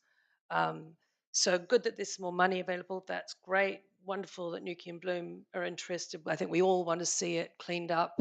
And yeah, as I say, we've already got some designs and some costings. And so if we can get it all together, that would be great. Thanks. Yeah, I absolutely agree. We need to get in a room and just thrash out who's going to do what bit, or do we put it all the money in one pot and we run it as a single project? But the only thing is the tunnel's probably the most complicated bit because it's privately owned and all that building because I said it, well, the very least it needs is a coat of paint through there, but the sign fell down there about a year ago and we had all sorts of issues with the owner. Okay, so what do you want from us, Joe, on proposal wise for the retrospective? Oh, sorry, Councillor Monk. Sorry, I thought you. Yeah, I would just out of the room. So, and I've come back in, so you might have covered this. From my perspective, doing all the stuff that Katie and Louis and you just all been talking about is great. My perspective is we need to get those toilets open as quickly as we possibly can because that's where the tension is within the local community and I guess all the councillors to ensure that those toilets are installed as quickly as possible. I believe there is a quote. I think Louis just said it was 20. Is it 20 grand? No, we'll come. You went out the room a little bit Right. too much there, so we'll let Joe tell you what we're going to do to move this forward. Okay. Yeah, apologies, Councillor Monk. So I sent around the quote by email. I think it was last week, or it could have been the week before. I'm losing track of my weeks. To see if the committee had any objections with proceeding with that recommended contract. I didn't get any objections, so we are going ahead with that contract. So this is just a retrospective approval for the quote, which hasn't actually formally managed to get to committee until this point. So as Dan mentioned earlier, if all going well, they are trying to plan it in for mid-April for the works, and it's between 3 and 4 week lead time. And sorry, I had actually replied on that email saying you have my support to go ahead after you'd clarified. So I wasn't trying to hold it up. Yeah, I'm really glad to see it go ahead. Thanks. I'm happy to propose then the retrospective approval of that quote so that we can crack on with the project. Do I have a seconder, please? Councillor Monk, all in favour? Good. Thank you. Let's hope they stick to their 3 to 4 week turnaround time. Yeah.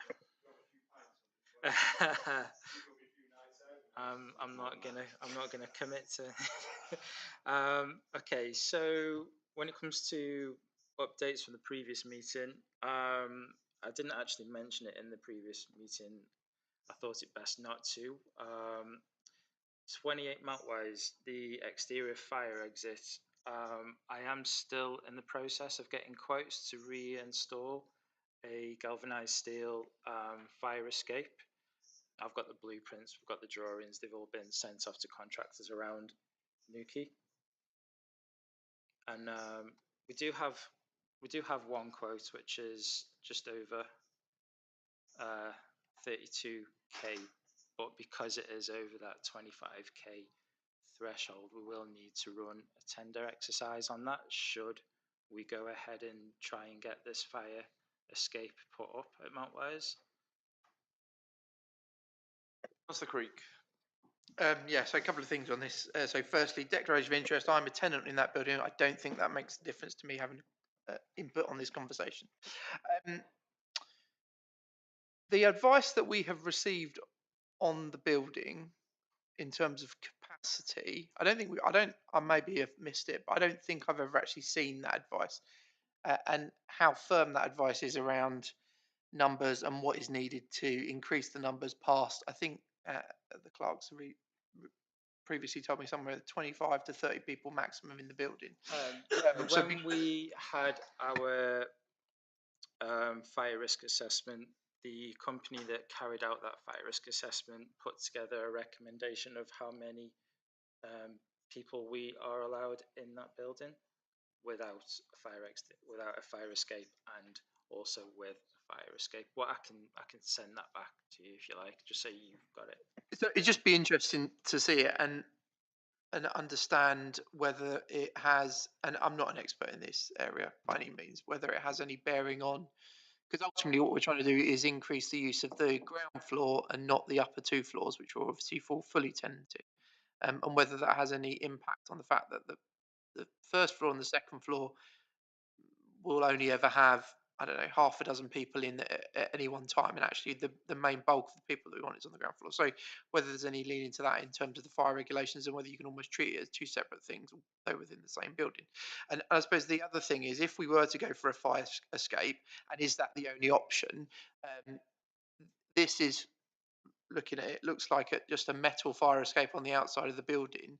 Is there any building work therefore required on the building to connect it in?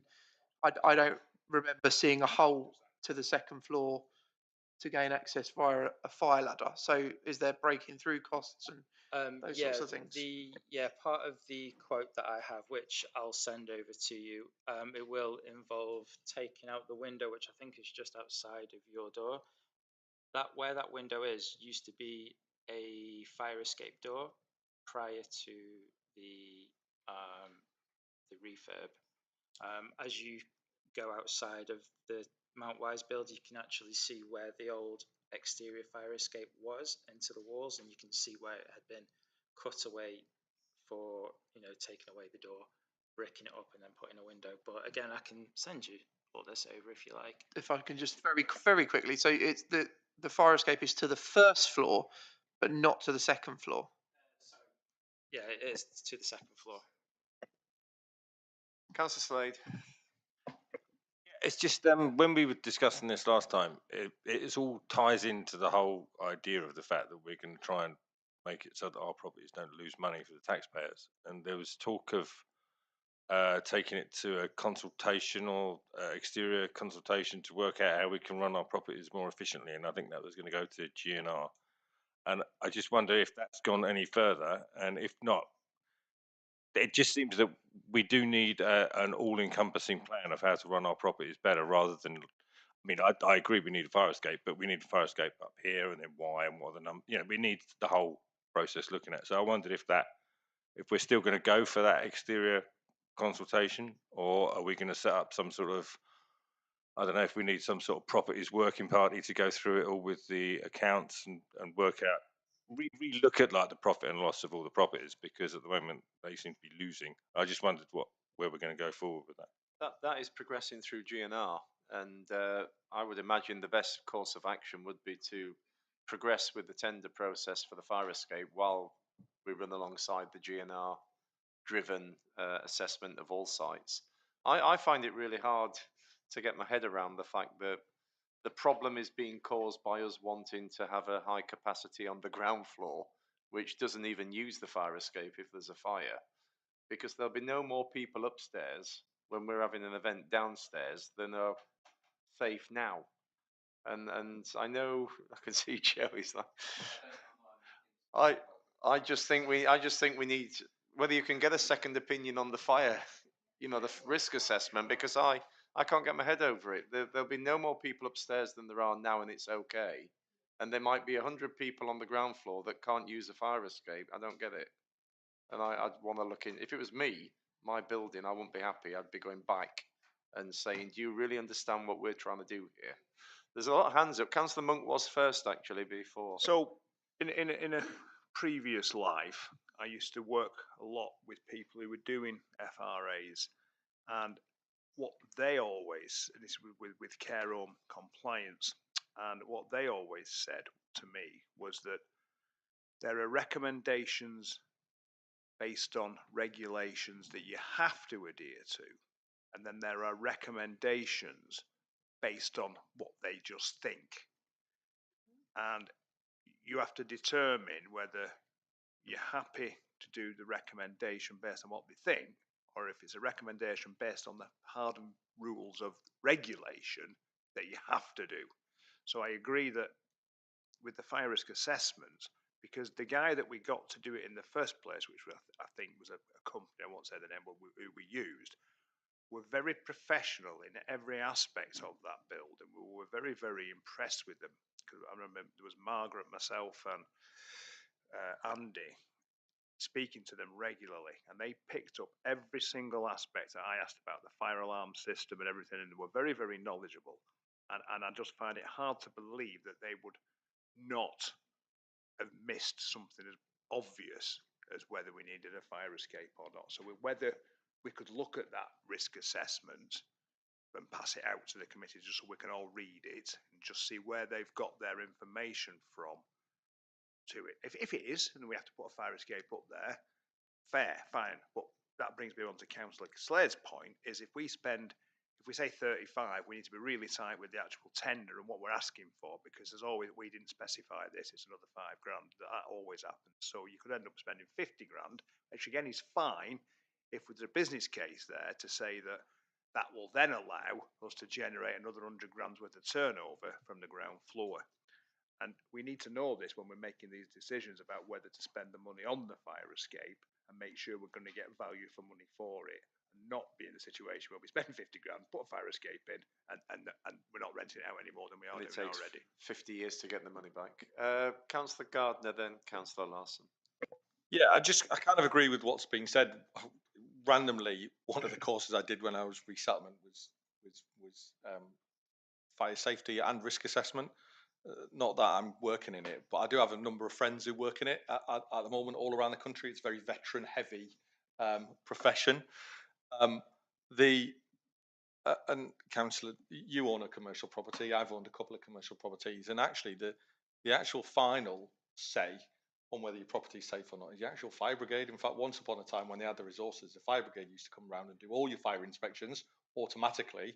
They don't do that now, but will come round on request. And and they're the ones that actually you tend to find they've got an officer in each district in Cornwall who comes around and does nothing but this. And they come around and quite often they say exactly what you've said. Actually, the regulations say this, but in that regulation, it's advisory. There is some leniency. We think, you're doing that. Look, it's very much a two-way process. And I'm not saying anything that the company hasn't said isn't correctly, because they'll be going by the absolute letter of the law. And you always get the worst case sort of scenario, because why wouldn't they? But actually, can I just recommend that you ask the got a fire station just down the road, and they actually have a committed guy who comes around and does this on commercial premises right now. And it'd be really good to know. The other thing would be good to know is copy of the report, as has been said, so we can look at the reference, because there's references in all of this that actually says, for this square many, you can have this many people and all that sort of stuff. It's all in guidelines. That would be really, really useful for us to make a decision. I think this work should continue as in parallel to what Councillor Slade has already said, because we're not going to be able to do whatever the recommendations are of that without this. My second point was just on the 32 grand. If we start a tender exercise, you end up locked in legally potentially to someone who tenders, and you have to award someone. I would be more averse to trying a couple of quotes, because you never know, one of them might just come in under 25 grand, and if it does, you don't have to tender. Because 7 grand when you're talking about a figure that big isn't that far away. And I would try and avoid tender, because if we tender, you're basically into it then. Councillor Larson. Yeah, really keen to see the report. Thanks if you can. Thanks for the work on this. My safety background is factories, garment factories, so it's usually a bit more low level, but I have been involved in cases. I'm swinging both ways on this. I thoroughly agree that if we can get a third fire safety officer in, my understanding of UK safety law is that there are things that are legal and there are things that they will recommend as best practice, partly as I worked in an auditing firm, health safety auditing firm, to protect our own back. And I would walk around a factory and pick up different things to every other auditor as well. So let's see if we can get that third opinion. I will say, though, that I have caused a factory to put in a fire escape. They then had a fire a year later. Everybody got out. Nobody died. And so that's the other angle that I'm coming from, that I know it saves lives. So, maybe they're recommending us as best practice. It seems really expensive. I'm curious, is it that there's just one exit right now? Maybe the report will kind of show us that, and we can all have an understanding of that, because you do always want to have two exits. So, yeah, yeah. the exits that you've got at the building, you've got your main entrance, which is also an exit, and you've also got the fire exit, which sets off away from the kitchen on the ground floor. I think so. What I've learnt from this then is we're stressing and pushing for another opinion. If we can get that from the fire brigade, that would be brilliant, and it Yeah. would give us a steer as to how accurate the original assessment is. Yeah, what I'll do is I'll send around the fire risk assessment again for Mount Wise, and I'll reach out to the fire brigade as well and just ask them to kind of make some time for us, have a look around, and see where we go from there.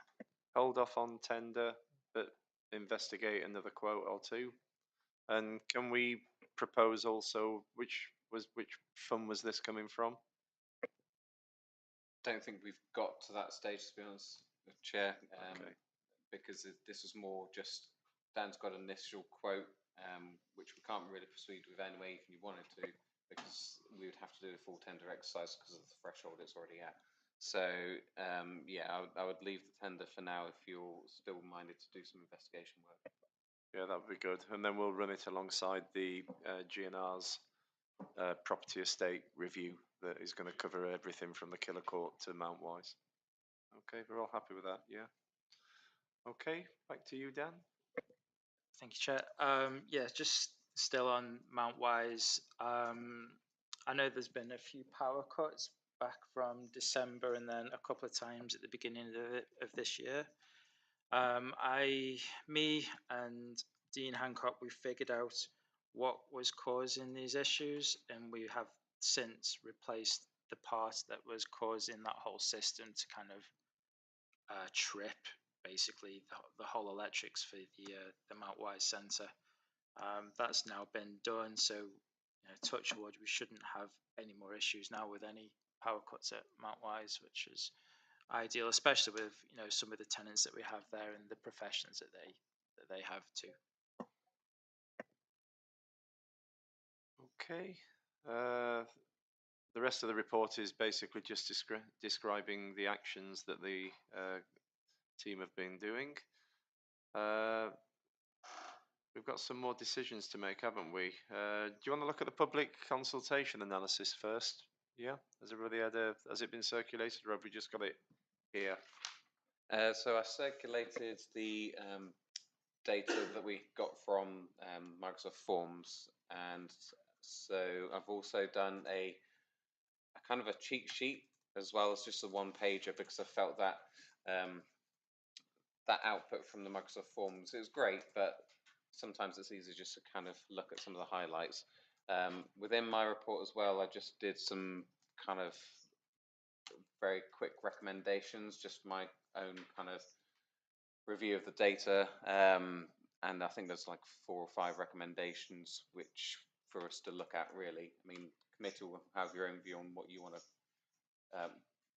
to take further, but some of the common things were signage seemed to be an issue.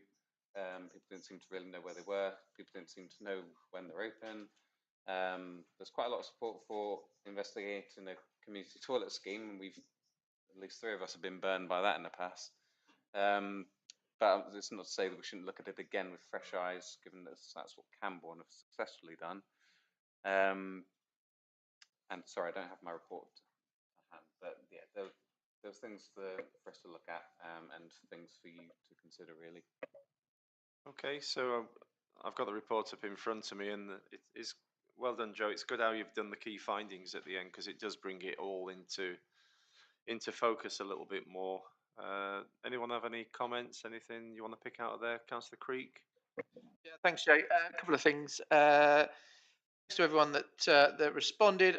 I was obviously a little disappointed that the sample size was approximately about 1.5% of the population of Newquay. So that was so I'm not not sure it's a resounding confident sample size, but I think on your summary, and it maybe we just disagree on the way we represent numbers, but and you won't be surprised. I honed in on the point 4, first point.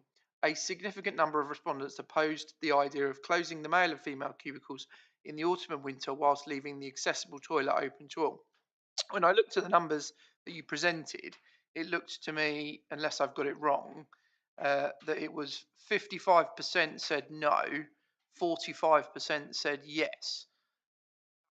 To me, feels more like a sort of a balance of half said yes, half said no. We can argue the difference over 4 or 5%, but I'm not sure I would say significant.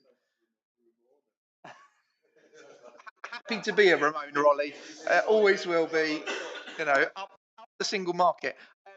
But I think the point I'm trying to make is I'm not sure that a significant amount of people disagreed with the idea that was discussed previously. So so that was that, and then the only other thing was, actually, I was pleased to see that the community toilet scheme had broad support.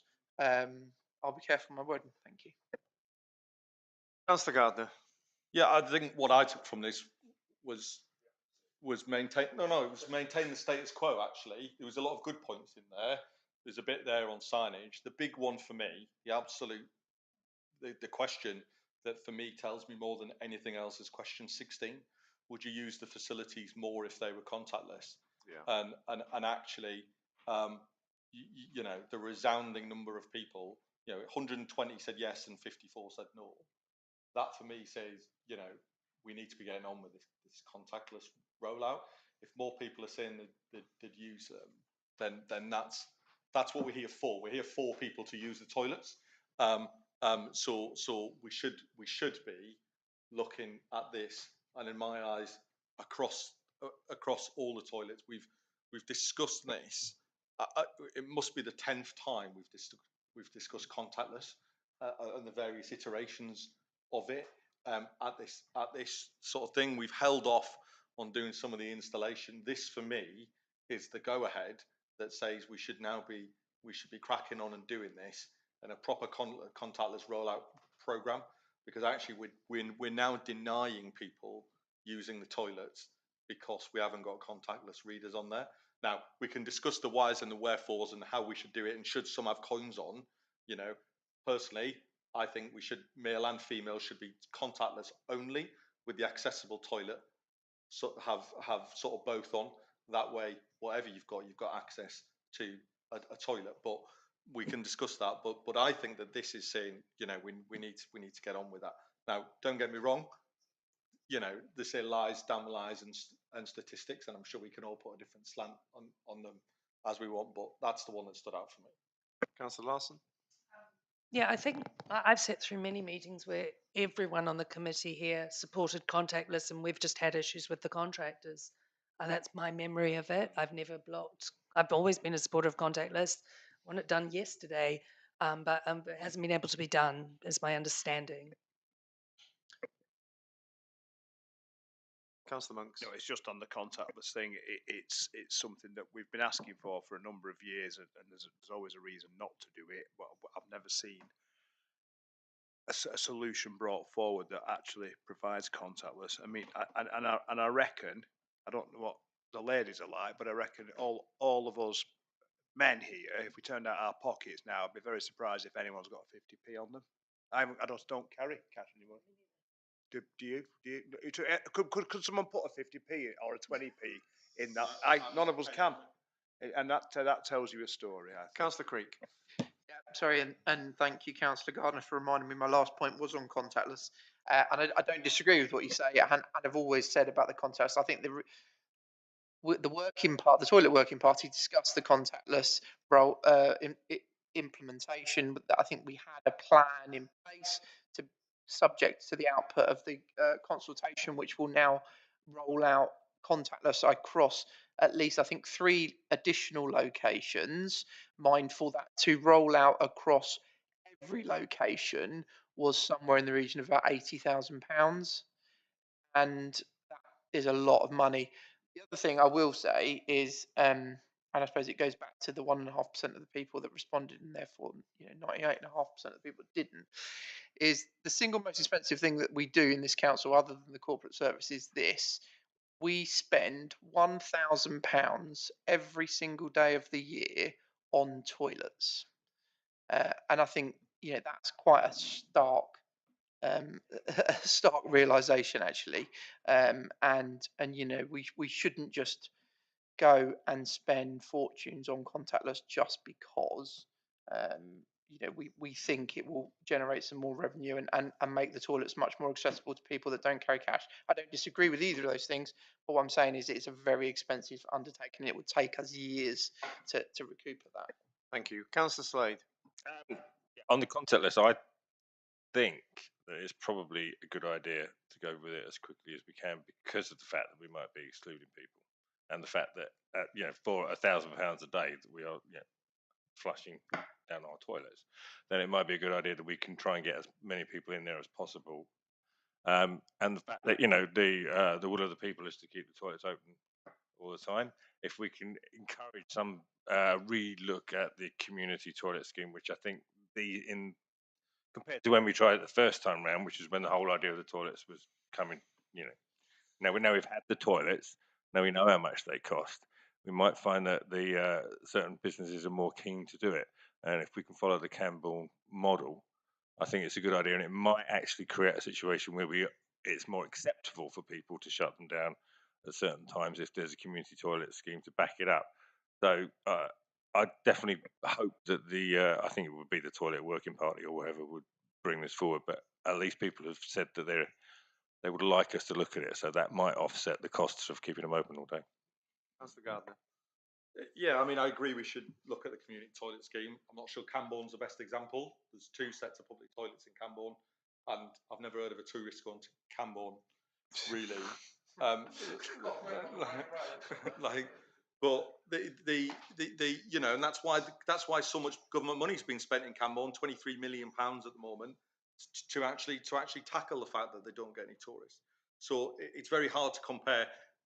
I'd much rather compare with Bude, St Ives, places like that, and if they've got any success, sort of seeing how they do it. I don't disagree that £1,000 a day is a lot, but we spend £30,000 a day on members of staff. Fact. Everything's relative, and we spend over £1,000 a day on the CCTV. No one's suggesting for a minute we should start switching off the CCTV.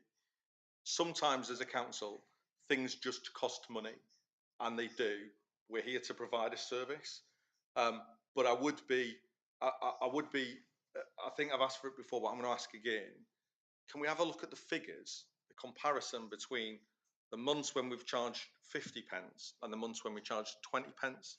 And the reason I asked for those figures is because actually, we've all been in town and seen people holding the doors open for other people. I would be really interested to see if it's gone up since we've started charging more. How does that compare to the overall revenue? Because actually there's no point in charging more if your revenue is about the same, because that just means that you're either putting people off, or people are holding from using the toilets, or people are holding the doors open. So that's going forward outside of this report. I think that's a piece of analysis that we need to do to work out, because some people have said we should be doing it for free or free for locals and all that sort of stuff. But those options weren't on here, so it's hard to compare those. So we need to do it by comparing figures and see how we go forward with that, basically. Yeah, I mean, I'll summarise what I get from this. I think we were on track. I think we're on track with the contactless. I don't think we should expand it to any more than we were already expecting to trial it again. We can't do every single toilet. It's not economically viable. But we did have a plan, and we targeted certain toilets, and we're already down that road, aren't we, on making them contactless? So I think we should carry on with that. Come in, Joe. That's great. Yeah, Joe, just to your point, Councillor Gardner, that information was provided to us in October's ENF meeting. Across the board, and I've got it in front of me here, there was, other than 4th Street, which is the only one that has contactless, the use year on year was down since we increased the fee, although the revenue was up. So it's what's your measure of success? That's the difficult thing, is you go, less people are using it, but we've brought more money in. If you see that as a measure of success, that's one thing. But actually, isn't a measure of success that that actually more people are using the toilets? I don't know. It's worth a discussion. I think we've already made the decision as a committee to go ahead with the contactless on the key toilets. And I think doing that exercise, I wouldn't want to reverse and come from 50 back to 20 without having the proper data. And we won't have the proper data until we've got contactless working properly. Because, you know, going from 20 to 50p might be, you know, the drop in usage might be negated by contactless because someone may have a 20p but not have a 50p. So I think we need to push on. The other thing I've learned from this, I think we were on track, and I think we should stay on track with contactless. We definitely need more signage and information. I mean, the biggest thing there is they can't find them, which is not helping because if they can't find them, they can't use them. I have no issues with looking at the community toilet scheme again. My only concern would be when we looked at it last time, we never got a chance to try it because if you remember, people that can remember, we got right down the road and then Cornwall Council swooped in and said, we're going to run it back off. We backed off and they ran it in one establishment. And I've got to be honest, they were friends of mine who run that establishment at the time, and it was the worst thing that could have ever happened to that establishment. I got it in the neck every time I went in there because the amount of abuse their toilets got being on the community toilet scheme was horrendous. But they were the only one. And it might be different if Burger King were on board and if Weatherspoons were on board. But I remember that there was a cost implication to running the toilet scheme because no business was going to do it without a contribution to cleaning and to consumables. And if that's the case, we're adding a cost to, you know, so unless we're going to cut our service if we have a successful toilet scheme, I don't see what the benefit is, and it would have to be a trade-off. So I take from this survey, yes, it's a low turnout, but as surveys go, it's a good turnout. Sadly, I think we have to stick to it because it's what we, you know, we did a survey. The public have spoken, although there's only a few of them. They have spoken and took the time to do that, and I think we're on track. And I think my proposal would be we carry on track with the contactless. We get it up and running as quick as we possibly can. We do that survey then to see how it's affecting our revenue.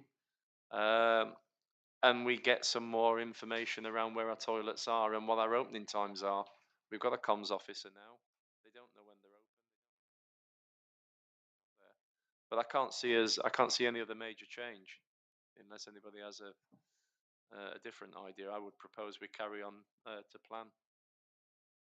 Just on the comms point, yes, to using our comms officer to get it out on social media.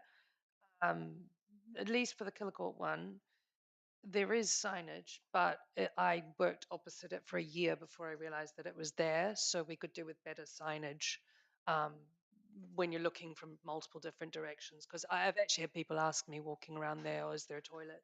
You know, they don't know it's there.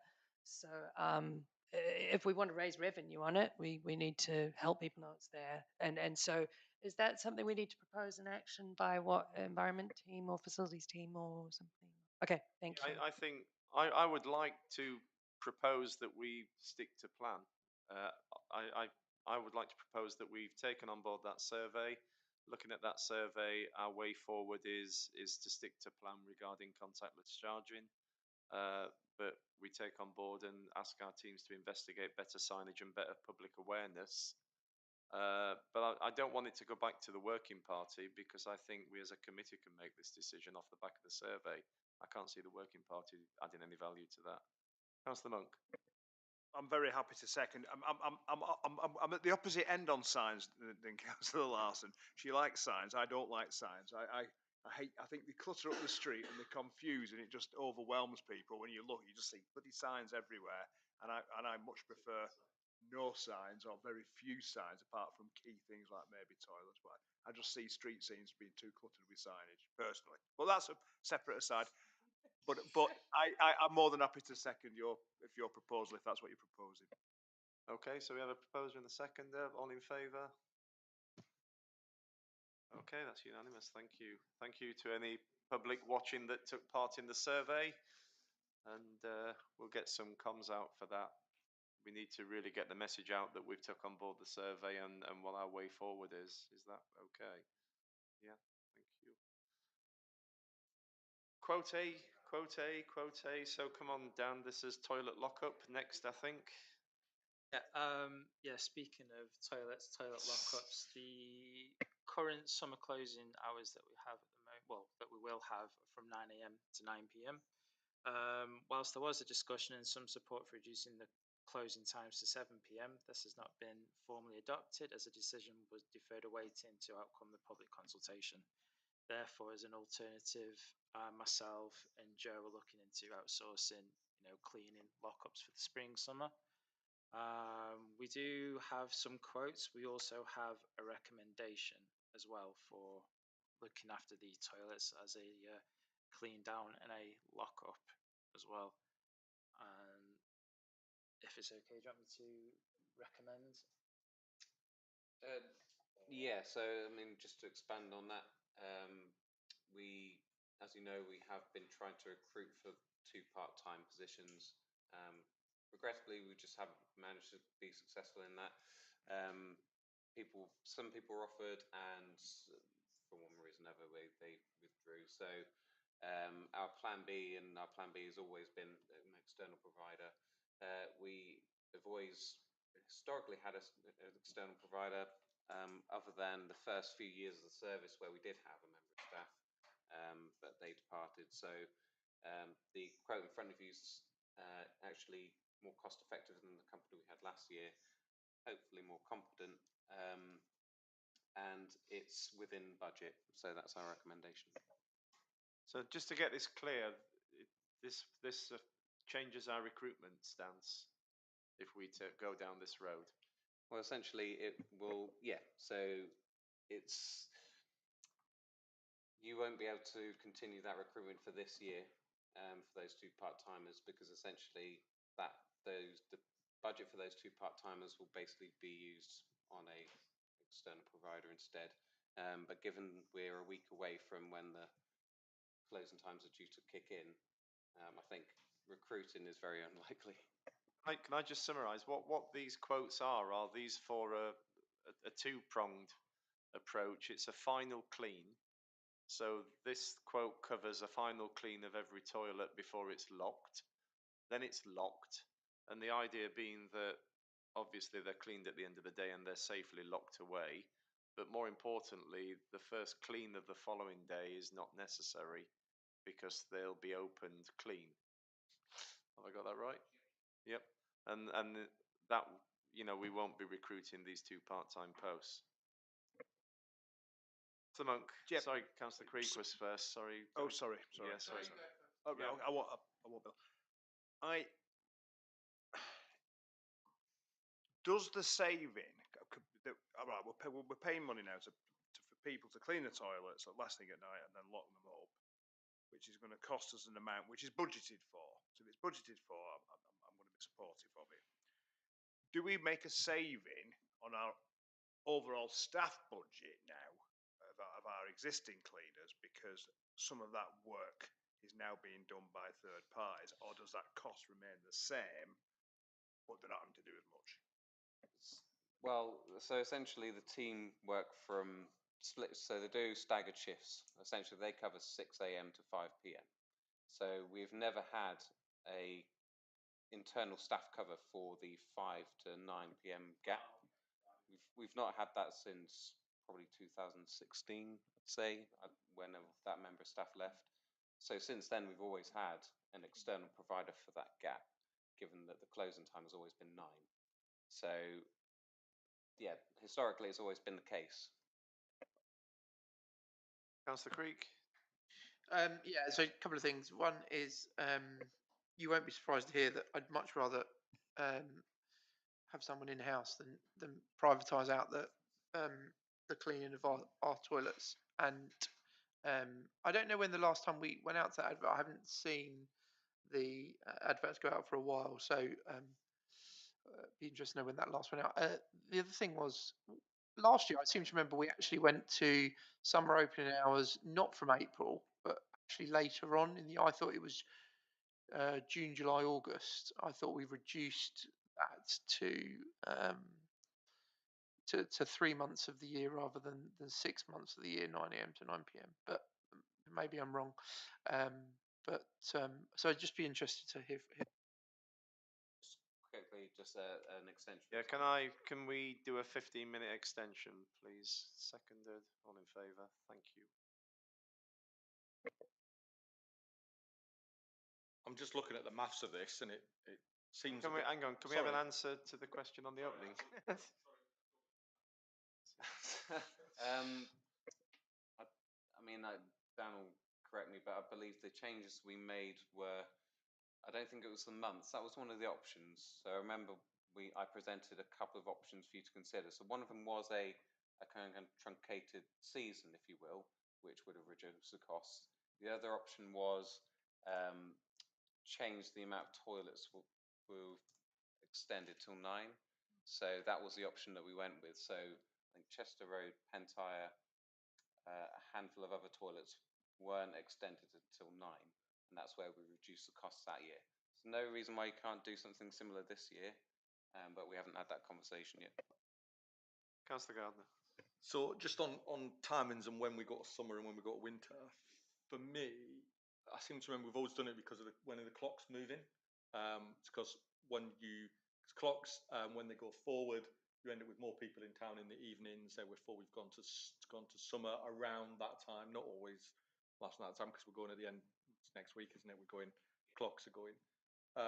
So that's the first point. But I'm just looking at the mass of it, and actually this is a classic thing where the salary budget is 25,501 and the contract amount is 17,472.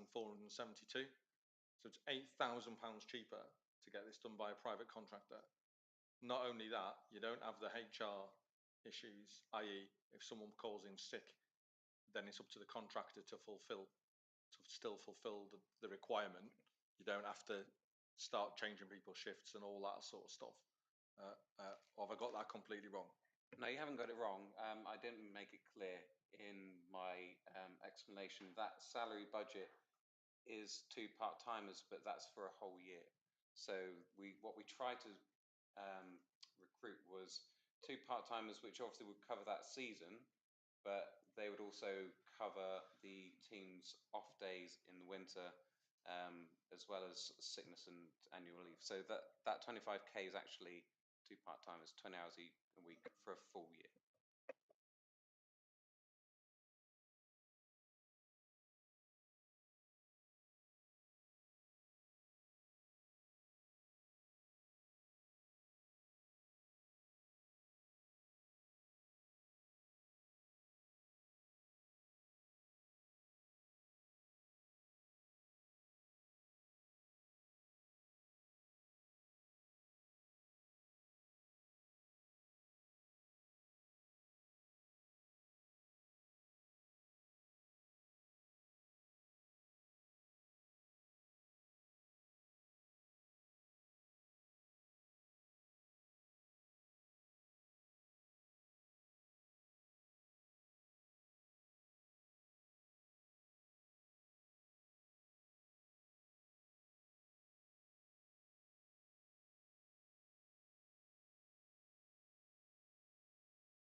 Councillor Larson, did you want to come in?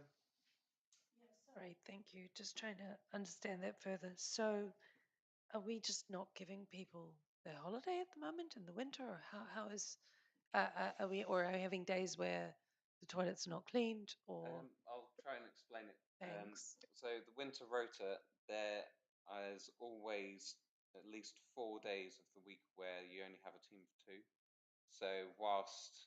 So that team of 2 will cover 11 facilities, and it is doable and they do manage, but there are occasions where it is quite challenging. It could be vandalism, ASB that they have to deal with. So the idea would be to take so there would always be a static team of 4 even in the winter. Yeah, so essentially in the winter, the proposal for that part-timer budget was so you'd always have a consistent team of 4, 7 days a week. essentially, rather than 4 days a week you only having a team of 2. Let's pick up with on what was said a moment ago about daylight saving essentially. That's mid-April, or no, is that does anyone know the date? Next week, is that? Okay. Okay, so we would normally open from next week. Okay, can I do just want to make one more comment, which is I do follow Newquay Town Council on social media. I didn't see posts about this job. When I have seen them, I've forwarded them out. So I do think we need to do a bit more work on getting stuff out if we want to hire for things. But thank you for the efforts anyway. I think I mean all I can add to this is in all the time that we've been responsible for the toilets, the issues we've always had have been locking up. We've always had issues with locking up, and we've always had the lockup at the end is the worst lockup of the day because it's when the toilets are in the worst state. And if there's going to be any issues or any conflict, that's when you're going to get it, when you're trying to lock and close and get people out. I mean, I would ask Dan if we go down this road, you're comfortable with the reduced number of staff you've got for covering the main cleaning and all the other elements of the toilets that we need to be right on top of. Yeah.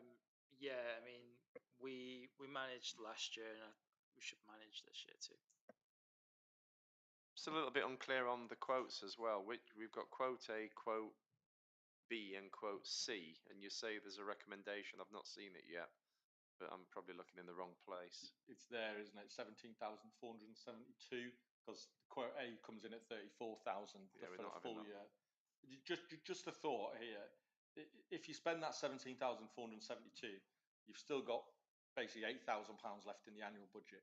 You could, of course, at the end of the season, take on one part-timer, which you'd have enough cash for the 6 months remaining of the year within that 8,000, because you're budgeting a part-timer at about 6,500 per 6 months, or about 13,000, about 12,500 for the year. So it's going to be about 6.25, something like that. So it wouldn't rule out at the end of the year still being able to afford to get one part-timer, which would relieve some of the pain over the winter hours, with a view that as the budget renews, getting a second part-timer in time for the season next year. Yeah, makes sense. I think the more we keep trying to, I get So that it's really hard to hire. So. Is that a proposal, Councillor Gardner? So, proposal, however you want to word this, that we go with the recommendation, quote A, for a 6-month period, and then use the remaining budget towards the end of that 6-month period. I'll leave it up to the staff it's up to them when they start trying again, to take on one part-timer for the winter months, with a view to, tackling the second part-timer issue at this time next year.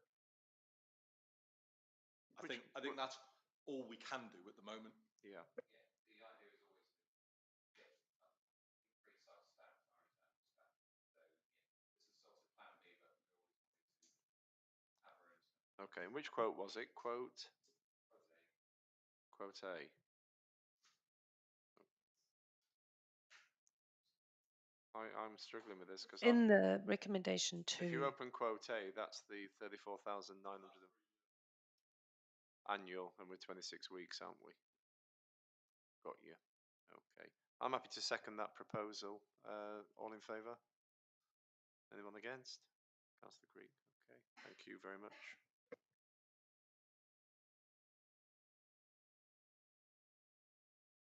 Yeah. Be interesting to see what the outcome of the fire escape, if we can get the fire brigade in there. I'd be interested. Item 14, US Hut lighting. I asked for this to be put on. As you know, we lit up the US Hut for Pancreatic Cancer Day in purple. It was done. It was basically done by the Lions Club. I'm in, Newquay Lions. They just facilitated the grant request, and a community grant was Cornwall Council Community Grant was used to do it from Councillor Gardner, and it was very successful, albeit having to be done with expensive portable lighting and a petrol generator and various other things. Now, Zoe Dixon, Terry's good lady, Asked that all donations from the funeral of Terry were to be used for investigating the possible lighting of the US hut in future, predominantly obviously for Pancreatic Cancer Day, which is obviously once a year. And she entrusted Newquay Lions to just hold those funds until a decision could be made. And at the moment, the funds are around £1,700. Okay. Now, the plan I think she envisaged was that the US hut would be able to be lit, um, not just for Pancreatic Cancer Day, but possibly for other days. We've had previous requests that we've been able to facilitate, but the overriding problem every time is the cost, because the cost is prohibitive. And what I wanted to bring to the committee was just your thoughts really on whether we could investigate the possibility of having something that was more permanent, um, to light up the US hut on a regular basis as requests were received. And I've not gone into it in any great depth, and I'm open to ideas. But one of the big issues was electrical supply. When we looked at it last time, I know the clerk sent out something that said we were talking 100k, circa 100k to get electric supply. We can revisit that again. The other thing that would be an issue is its protected status, and obviously anything we do isn't going to be able to start knocking big holes in the Hewers hut or anything like that. And it's really just to get this committee's support, I guess, before it goes any further, because the US hut sits with this committee. I think it's a great idea. I'll just throw my idea into the ring, and you can then fire it down if it's totally impracticable. But my thoughts were that it has a fence around it that has pillars. My idea would be to have something fitted on a permanent basis that was unobtrusive in that border, that shone on the US hut, that could have changeable lenses. Might not be easy to change, but can be changed. Get electric into the hut, and my idea then would be to have a rechargeable portable power pack that could be put into the hut and switched on that night when we need to light it up, because it's only ever one night. And then when the job's done, you unplug the power pack, you take it away, and we charge it somewhere ready for the next person that wants to use it. And the only issues I see with that is obviously initial purchase cost, which we've got some money towards, sourcing the lights and getting them fitted into the boundary fence so that they're unobtrusive and vandal proof, and then just getting a power supply into the US hub, because I can't imagine that a power pack inside the US hub is going to be deemed to be unsafe or unacceptable. Spoke to John Goodman loosely because he's the custodian of the hut, and he had no objections to that kind of idea. So that's just me throwing my idea into the ring. Uh, but I want to, there's going to be other ideas and we can investigate them. But the first and foremost is I need to know if the council support, the committee supports, because if we don't, then there's no point. So I'll shut up now. Who wants to? Councillor Larson. Thanks. Yeah, in principle, potentially support, although I'm just interested to hear the conversation because there's a few things. But immediately for me, love the idea of the battery, and would seem potentially a location to at least look into the feasibility of a solar panel that charges a battery, although you're talking about taking it away, which is a great idea in itself. Because I run a little nightlight off a panel that's lasted for years, and it's about this big. So I realize what we'd be looking at, what, 3 to 4, maybe 5, 6 hours at a time.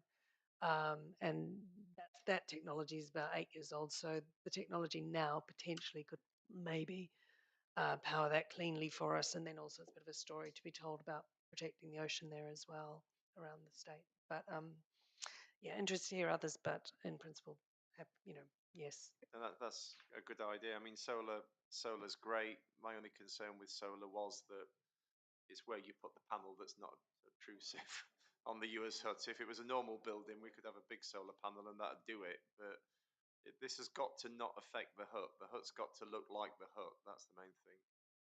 Councillor Slade. I think there's two ways. I think it's a great idea, but I think the idea of doing, having solar panels, charging the battery, and then taking the battery up there is all. That's one way of doing it. The other way is to just go for it and like just get a set of lights. I'm sure it's not going to cost 100k to connect to get a power feed to the Hewitt's Hut. That sounds extraordinary. But then just have literally a feed and just go down the whole like it's a big tourist attraction that we don't make any noise about particularly. You could have it lit up.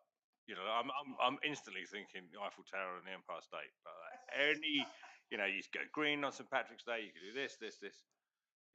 Think big. At least it would be worth looking at actual costs just to connect a power feed. But I would have thought the Hewitt's actually have a power feed anyway. If anyone's got to do any work on it, it'd be handy. All kinds of things. And then see how much that'd be, and then just look at permanent lights.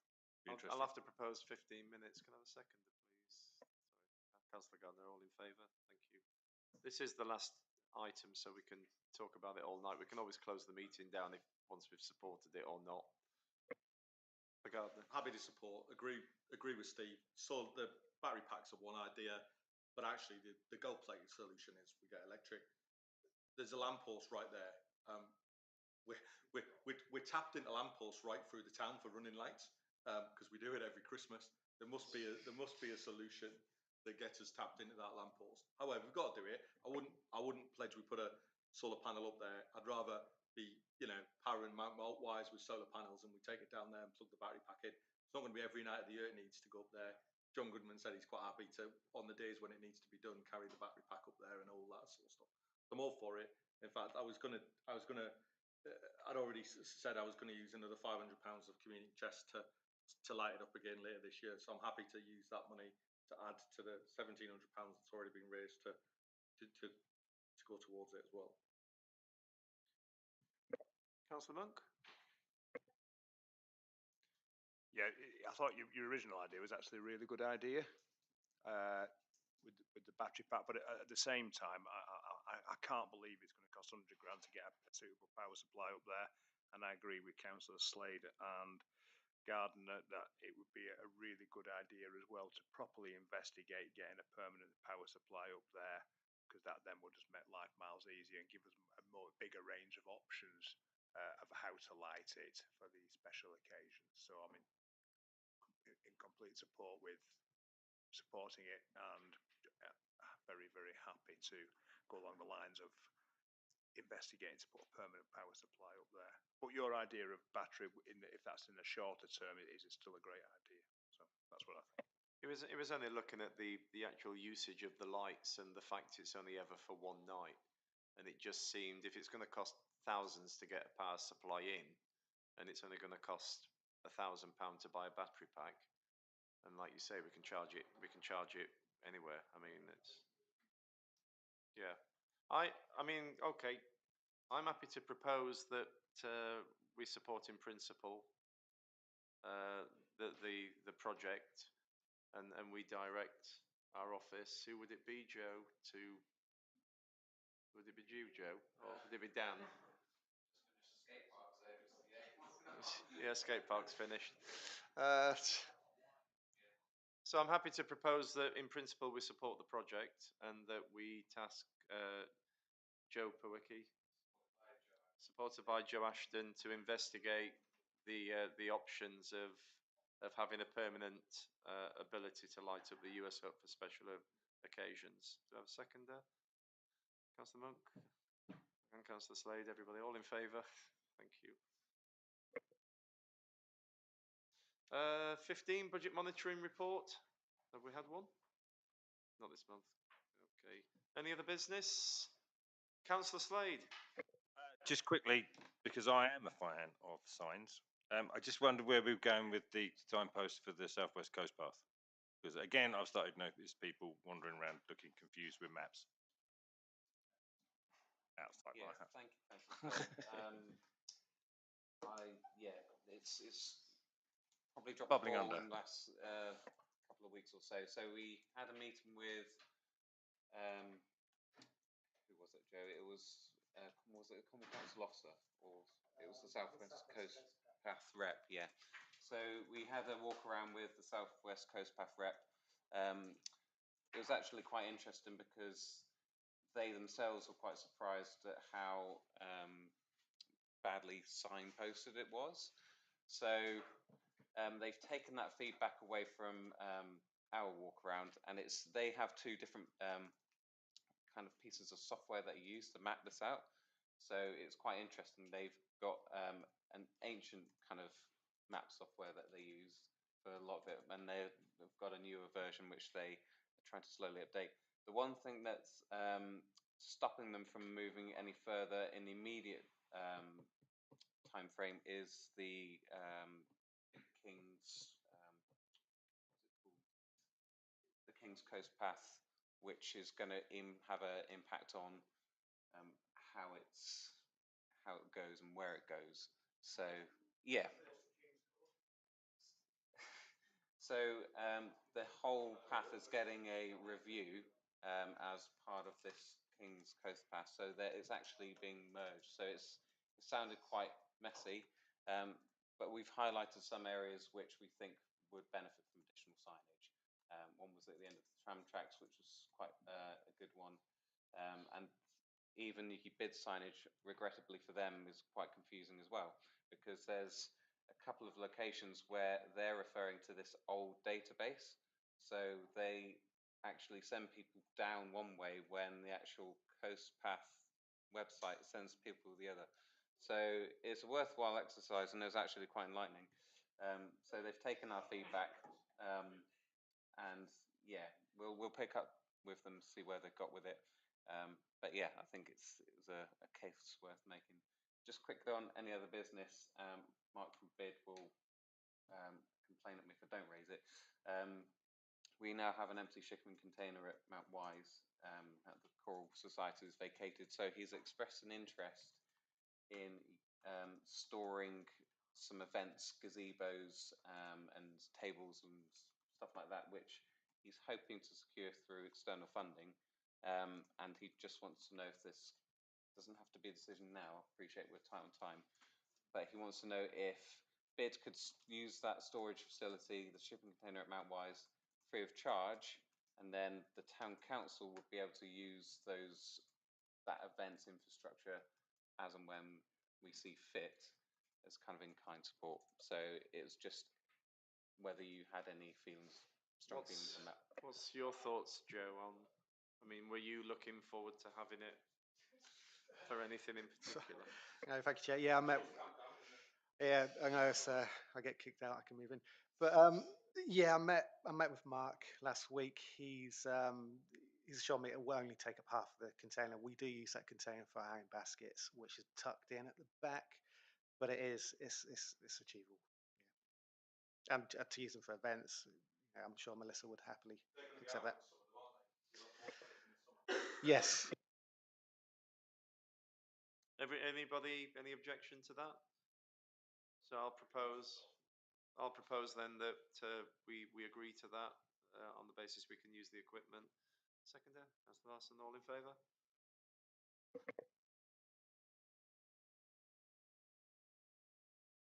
Thank you, everybody. Thank you, members of the public.